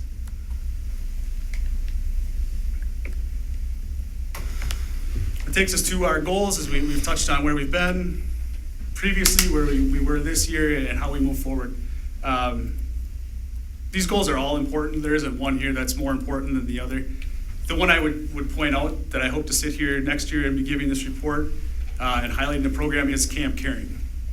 Camp Caring is going to be a volunteer opportunity for children ages 10 to 13. So there's our age group, again, that we don't traditionally have programs that are overly successful. Here's going to be a great opportunity this summer for middle school age kids being an instructor-led program, and it's going to be a volunteer effort. Each day they're going to go to a different location.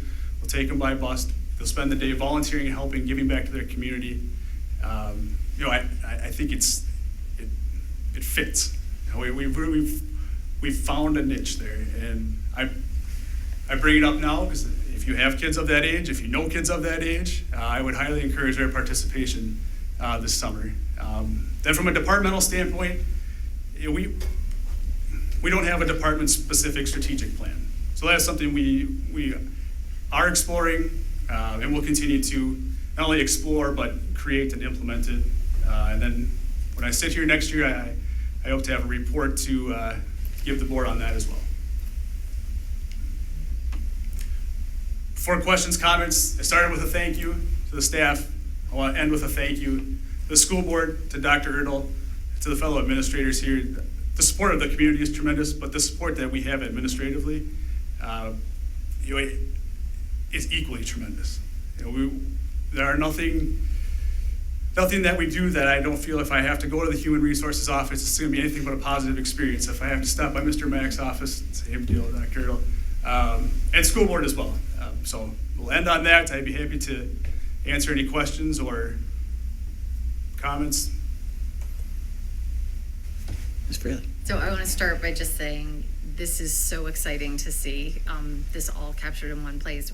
My family has never had anything but positive experiences with the rec department, be it Safety Town volunteering or Adventure Club, or all three of my kids got certified babysitting through you all.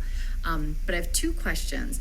One is specific to summer school this past year. I heard a lot of frustrated feedback from parents about the not having Friday as part of summer school, that it being Monday through Thursday. And, that's just every working parent's nightmare, is to try and find something for your kids to do on Friday. And when I look at your goal about increasing the summer playground program, I wonder if you would actually see a huge increase in the summer school if it was a Monday through Friday experience. So that's the first question. And the second question is somewhat connected, which is, have you been able to do a more intensive data dive to look at the demographics of the community members who are participating? And, you've been here all night, you've heard this big theme around equity for us. One of my major concerns is that every time my kids are in a program, it's a pretty white sort of experience. So those are my two, questions, but I do really want to push home, it's been a great program, great experience. We're really excited to have someone on board looking at this in a really holistic way. So thank you as well for throwing out thank yous. I guess I would answer your questions in reverse order. To the second question, we don't track those demographics currently. Could we? We certainly could. That's a Would change. love to see that. Okay, we can certainly make that change. To the other question last year with the first year of summer school on Fridays, that was a different challenge for us. And I think having a year of experience and knowing what some of the challenges there were for the parents that were frustrated with that, we'll have a better plan for next year. I don't have a specific answer as to what that better You know, plan I don't is, think you but- have to have one. I would just, my advice would be as proactive as you can be. Like, working parents tend to start planning summer January 1st. Like, so the sooner you know that, the more like, and the sooner you can sort of get the word out in the underground, the more successful I think you'll be in hitting some of these goals, which are great to see. Thank you. Thank you. Any other board questions, Ken? I Ms. do. Neufeld? Thank you very much. Tree climbing, I remember a little less safe for me, but Well, our program is very safe. It's Thank very you. safe. It's very safe and very fun. We would welcome you to come down. Take advantage of the You can see them opportunity. hanging at Hart Park all the time. It's really fun to drive I had a by. 10-year-old who participated and who loved it. Wow, fantastic, fantastic. Very, very creative. I see you have Superhero Day for adults up there in the photograph. That was a picture from last year's Halloween Fest. Oh, So okay. we encourage Okay, all right, all, just making all sure. adults Say to come in costume. That's not next year. No, I did want to ask a question about that Friday. And if you were to, would you be able to do kind of a hybrid for that?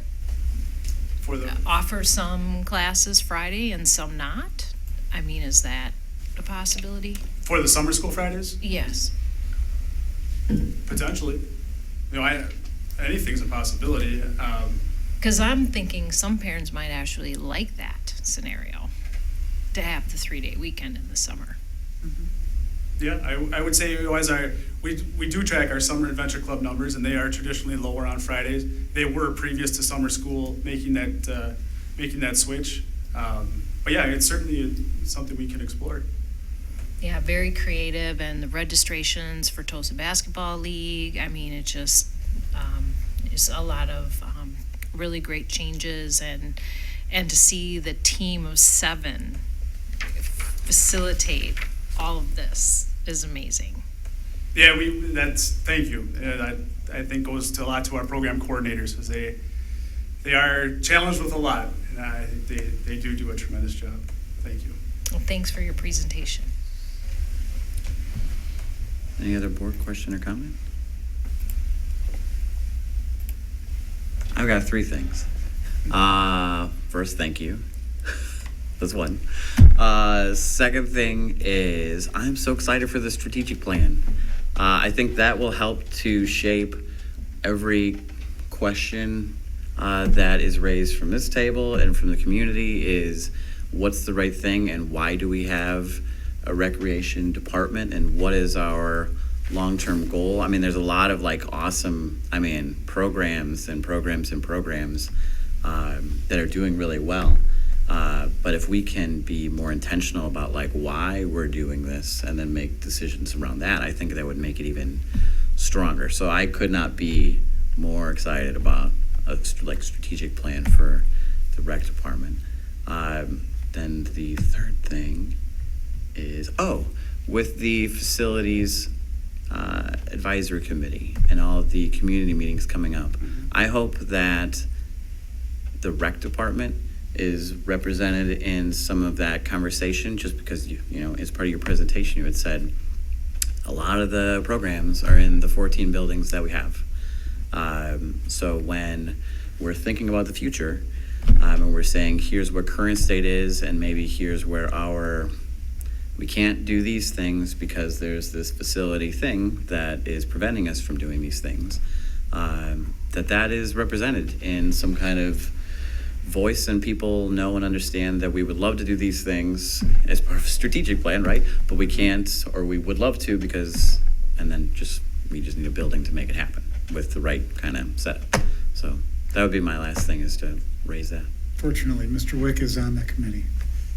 Excellent. Yes. So I would agree. Would we love to have a field house community center? Absolutely. Yeah. So I've brought that up at the meetings a few times. That would be my ultimate goal as your recreation director.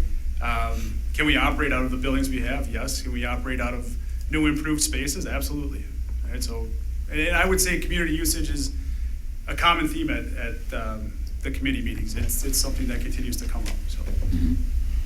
But I do think it would help to build the case for some of those things, just if there was that strategic plan where we're working hard to get to here, you know, and then to make decisions to make that happen. So could not be more excited. Any other questions? All right, well, thank you very much. Thank you. We'll move on to the next report by the Race Committee. Board members Leanne Freeland and Steve Doman will provide a Race Committee update. Either of you want to take the floor? Well, I mean, I think the update is that we met with Mark and Kristen and Mr. Garrison and got a little bit of an update on the fact that they are working on a plan specifically around equity. We had a lot of questions. They were very patient with us. And so we're sort of just waiting for next steps in terms of, you know, where do they need board investment and engagement. I think their work very much connects to Dr. Ertl's goal around, you know, what is our strategic plan around equity? Well, how does equity fit into our strategic plan, and how do we ensure that we've got really discrete outcomes and a plan to address it? I think the identity training is really exciting, but honestly, like most PD, one-day trainings are merely introductions. They actually don't change behavior. All they do is create awareness. The big next step is how do we move from awareness to action, because it's not about even changing behaviors, it's about changing beliefs, which is a really long-term thing that we're trying to do, and it affects every part of the work that we do across the district. So they know we're ready and waiting and very much interested and invested in the work. So anything to add? No, I think you're absolutely right. I think the long-term aspect is the biggest part, which I think a bigger comprehensive plan will be the key, whether it's hiring or training or whatever the case is. But I think coming up with a long-term plan, because we're not going to fix it overnight, but as we've seen the last couple of weeks, we have a lot of work to do. This is a huge area that needs improvement, so looking forward to it. Good. Thank you. So a couple of Mr. Meyer. questions. RACE looks like an acronym. Capital letters, RACE, is it standing for something? Well, it's really interesting. I wasn't even thinking about us as RACE because Mr. Garrison really runs the RACE program. What we were sort of speaking to is the broader focus on equity. RACE is raising achievement for cultural excellence. Thank you. And that focus is really programming related. It's a lot of the mentoring. It's a lot of the work that they're doing in the building one-on-one with students. And the committee is actually primarily community members. And they've got a good core of, 8 to 10 folks that are like hardcore at all the meetings. And then I think they have, parents also coming in and out. Their biggest challenge has actually been getting folks to commit to being a part of the mentoring program. Because they need to have folks that are able to come back month in, month out, so that they're able to form, strong relationships with the students. I know that's their big push right now, but they work within little smaller committees. But the RACE committee is only one part of the broader, teaching and learning school district. What's our plan to actually get to these outcomes so that there's no disparities between subgroups? So is RACE purely learning, or does it also involve recreation activities? How is your scope? Their focus right now is within the program that Mr. Garrison runs is sort of three-pronged. It's about leadership and character, and I'm going to forget the third thing. Academic achievement. Thank you. And working with a small subset of kids in 2 schools, and that they follow these kids all the way through high school. I don't think, and I don't want to speak out of turn, this would be a question for Mr. Garrison. I don't think they're looking right now at what's the data coming out of recreation department, things like that. And so the RACE committee is not new. I want to make sure you understand that. I mean, it's been, I was on it before, I was even on the school board. It's a community group that's been around for a couple of years at least. So I guess for the agenda, right, it was in there. We could talk about a different naming convention Yeah. for an update from you guys, I think, in the future. Sure. Oh, I don't mind I just wanted to know what it was. Oh, yeah. You know, Yeah, I no, think it's it just, it's like helps- a part of something Yeah, I greater. Yeah. just think it helps publicize your scope and your good work to, Yeah. you know, Yeah. that if hearing it, you wouldn't know it's all capital letters, you know. Mhm. Blah, blah. So, and then for scope, I called Mr. Rowland about some crazy brainstorm I had about, not so crazy actually, ethnic cultural associations and, you know, Hispanic and African American and, you know, some kind of organized activity like that. So that would be something other than this, complementary in a fashion, but maybe more recreation department. So I'm just looking Yeah. where to beat the drum on my ideas and I would so say not Mike, with Mr. them Mike. and just observe your work with happy thoughts about what you're doing. So thank you. Any other board questions or comment? All right, then we'll move on to the city meetings update. I will provide an update on recent city meetings. So, Dr. Ertl and I reached out to the city administrator, the mayor, and the city council president to begin kind of a long-term dialogue and to build a process that endures so that the school board and the city officials are sort of on the same page. We're aware of what we're working on, and we're discussing ways to make local government align and work together and work efficiently and work as we should. So we met up and just said, we're not going to look back. We're just going to look forward and decide how do we want this to be? How often do we want to meet? What would be the things that we'd want to talk about? Who would create the agendas? Things like that. So we kind of came up with a process where we would meet quarterly, but we would send updates monthly. The city folks would begin to, and a lot of this was covered in some of the memo, but the folks from the city would begin to receive some of the school district communications, right? Some of them don't have kids in the school district, so they don't get school district communications. Now they will. At the same side, we will start to receive some city communications just to start understanding what's on their plate, what's on their agendas, the things that they now have a communications person, so they'll be pushing out things on a regular basis. So understanding each other and trying to understand where we can go and work on things together. One of the first things to work on, I don't know if you want to talk a little bit about this, but we've talked about it already, is that Active TOSA Parks and Recreation Plan.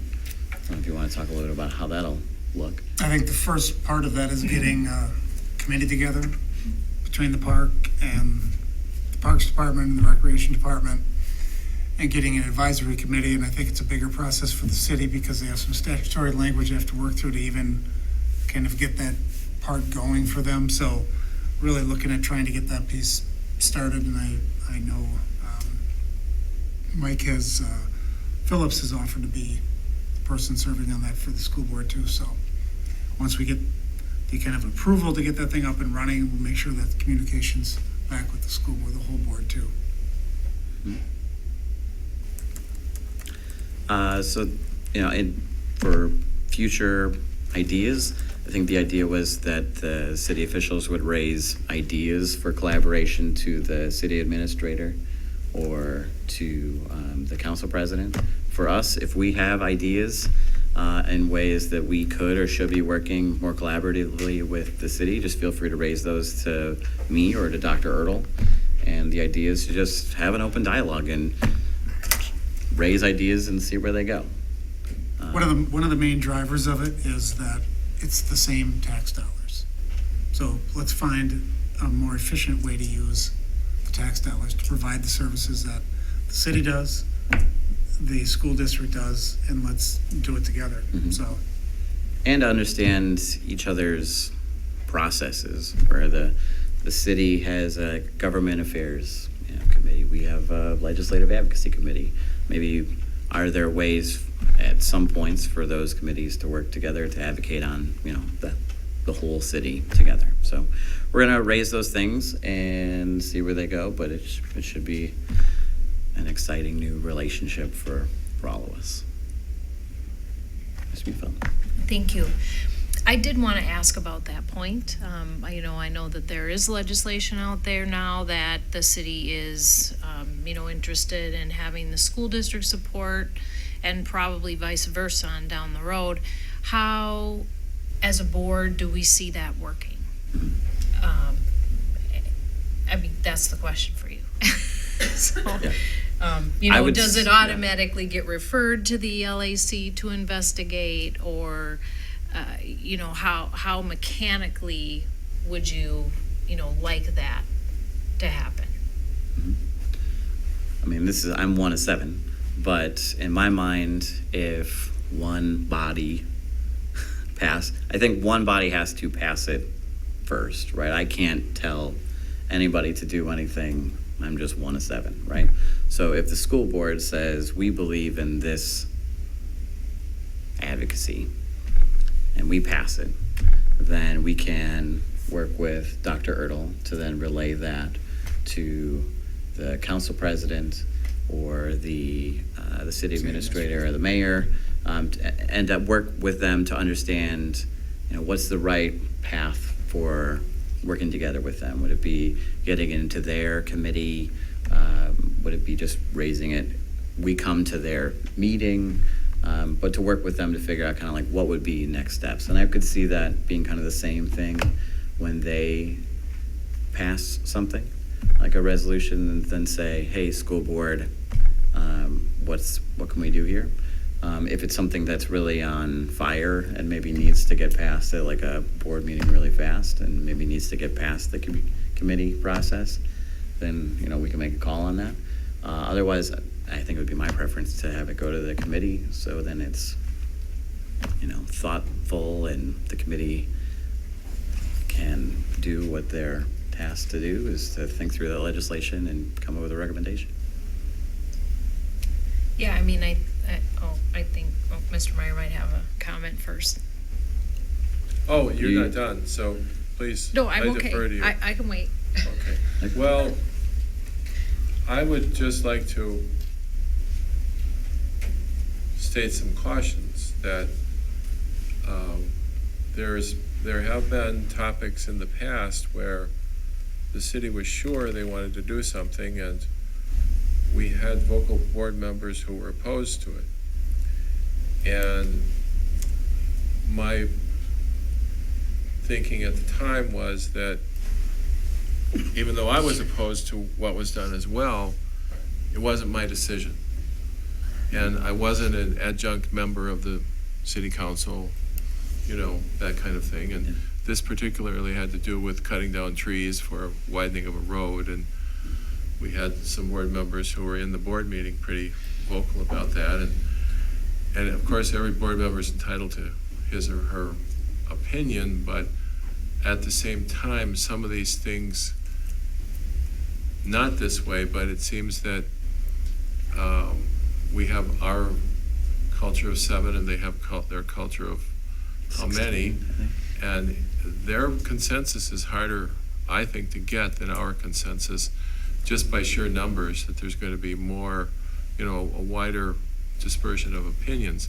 So I just caution that we pick our scope wisely and with restraint, that, we could be talking to a few people from the city who are happy about something and not understand that it's not necessarily the majority opinion. And likewise, we do things that we have to do that are the right thing to do for the school district, and the city may not like that, but we have to do our job and they have to do theirs. And but I definitely see opportunities for collaboration and cooperation and alignment, wherever possible. Mm-hmm. Thank you. Any other board questions or comment? Seeing none, we'll move on to the Equity and Social Justice presentation update. Mr. Phillips, you want to give an update on presentation you went to? Sure. October 7th, I went to a presentation put on by Paul Gorski. I was invited by Miss Garrity, who is a teacher at East. A few months into this board, I realized I have a lot of gaps, and one of them is around equity in education. And so it was a very cool audience, a very diverse audience of curriculum, people that run curriculum, school board members, UWM students, a very, very neat presentation. So I did invite everybody. I thought that might enjoy it. And then afterwards, I did ask the presenter for slides and sent those out a couple of weeks ago, just for a review, just to kind of see what was going on. I really felt like I needed to understand better kind of what was going on in the larger landscape around equity and instruction, which this was pretty much geared to. So I found it very insightful, and again, I want to thank Mrs. Garrity from East for bringing it to my attention and to all of our attention, and just appreciated the thoughtfulness of the invitation. It's very cool. Mr. Meyer? Was there anything that spoke to you particularly in your first impression, or either like, yes, we do that and we need to keep doing that, or things that, oh, I didn't think of that in that way, and it might be helpful if the school district would pursue some of that line of thinking? No, this was really about, I have a lot more to learn. Okay. It helped me understand, the issues better, but it's just the information, just kind of helps me start building my personal journey, I think, more than anything. So then my takeaway from what you're saying would be, Mike Meyer, don't be too self-confident that I understand equity, that there's a lot to it. Is that the kind of the message you're bringing here, that it's something worth pursuing more to get a deeper understanding of the needs and issues and implications? I don't know where you are, but I think, the slides, could have different impact on different Okay. people, Okay. But for me personally, I thought it was very worthwhile. Okay, thank you. Yeah. Absolutely. Any other questions or comments? Ms. Mead? Thank you. Mr. Phillips, I called your agenda item up here tonight because I thought it was important for us to hear that, you are taking this initiative. And I just wanted to add that all of the board members over the last 2 weeks have been involved in other areas outside of regular board meetings. And I just wanted to acknowledge that work because it is important, and we are doing it. So, thank you to all the board members, and thank you for bringing this presentation to us. Mr. Meyer? I think, I have a takeaway, and that aligns with what Mrs. Fraley said about equity data for the rec department programs. There's things we haven't thought of, or things we've thought of, but we haven't gone after it in particular ways that we could add to our approach. And so I'm just hearing there's a lot more to understand here. And we haven't thought of everything, and new ideas are coming up in this meeting of things that might help. Any other questions or comments? Thank you very much for going. All right, we will move on to community workshops on facilities. You want me to just read this one? Sure. Sure. All right. Members of the Facilities Advisory Committee will be holding community workshops to share the work of the committee, provide the status of district facilities, and prioritize district needs with input from community members. The workshops will be held as follows. Tomorrow, Tuesday, October 24th at 7 p.m. With community at East High School Auditorium. Wednesday, October 25th at 9:30 a.m. with the Senior Center at Hart Park Senior Center. Wednesday, November 1st at 4:30 with staff and community at Longfellow Middle School Auditorium. Thursday, November 2nd, 7 p.m. with community at Longfellow Middle School Auditorium, and Tuesday, November 7th, 7 p.m. with community at West High School Gymnasium. And actually, just a quick, those are the right buildings, different rooms. We're going to be moving out of auditorium type spaces into collaborative type spaces, tables, chairs, things like that. So cafeteria at West, it's going to be in the Commons. Longfellow's cafeteria.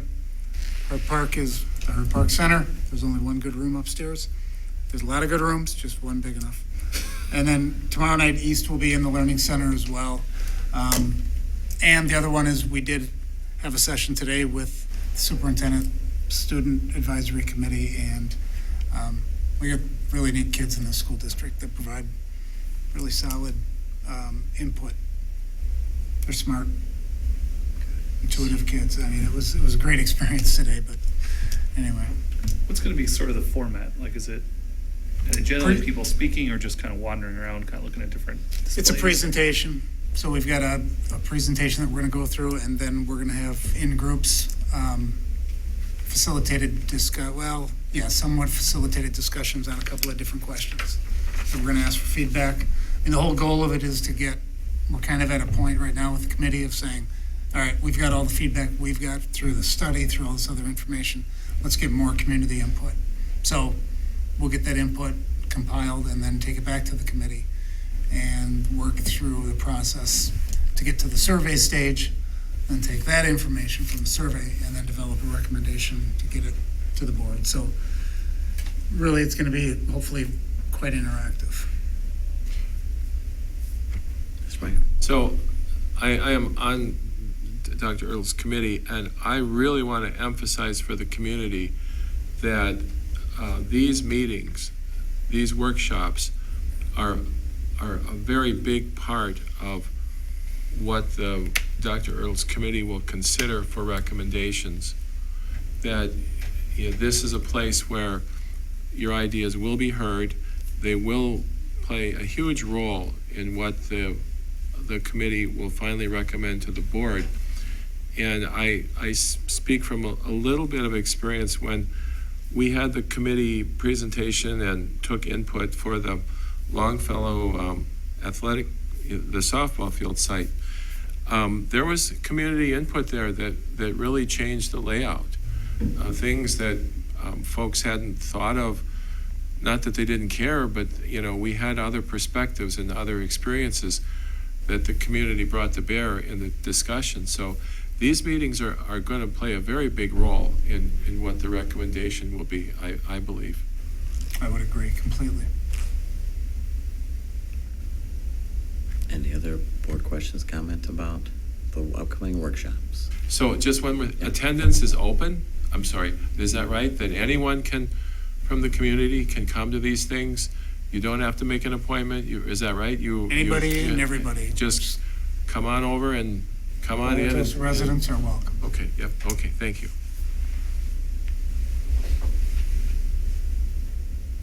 All right. Any other questions, comments? All right. And I will add.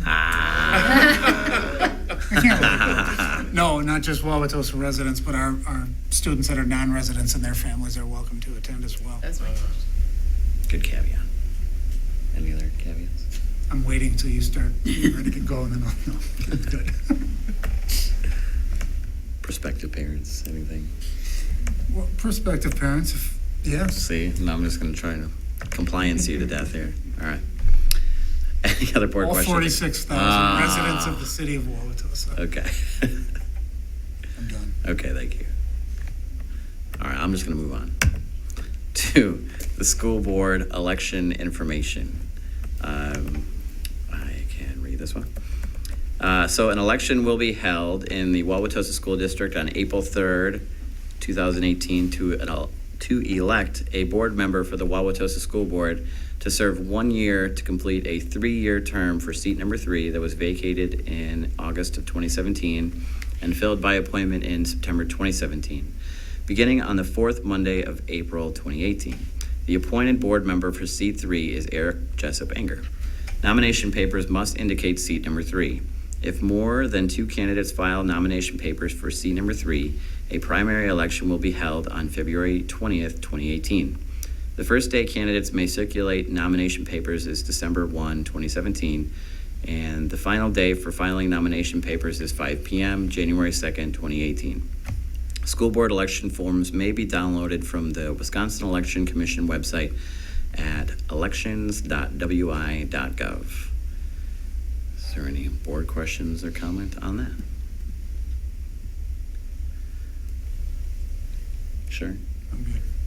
Mr. Mack, in the budget presentation, I didn't see a line item for school board salary, was that? No, there isn't one. Okay, Yes. okay, just to put that out there. Okay. All right.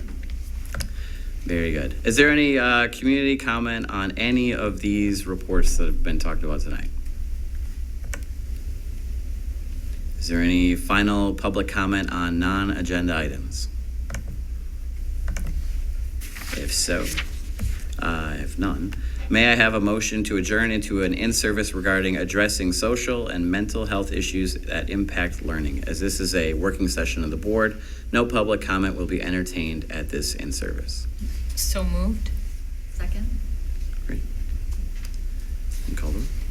Mr. Doman? Yes. Ms. Fraley? Yes. Dr. Jessup Banger? Yes. Mr. Meyer? Yes. Ms. Muehlfeld? Yes. Mr. Phillips? Yes. Mr. Rowling? Yes. We are adjourned.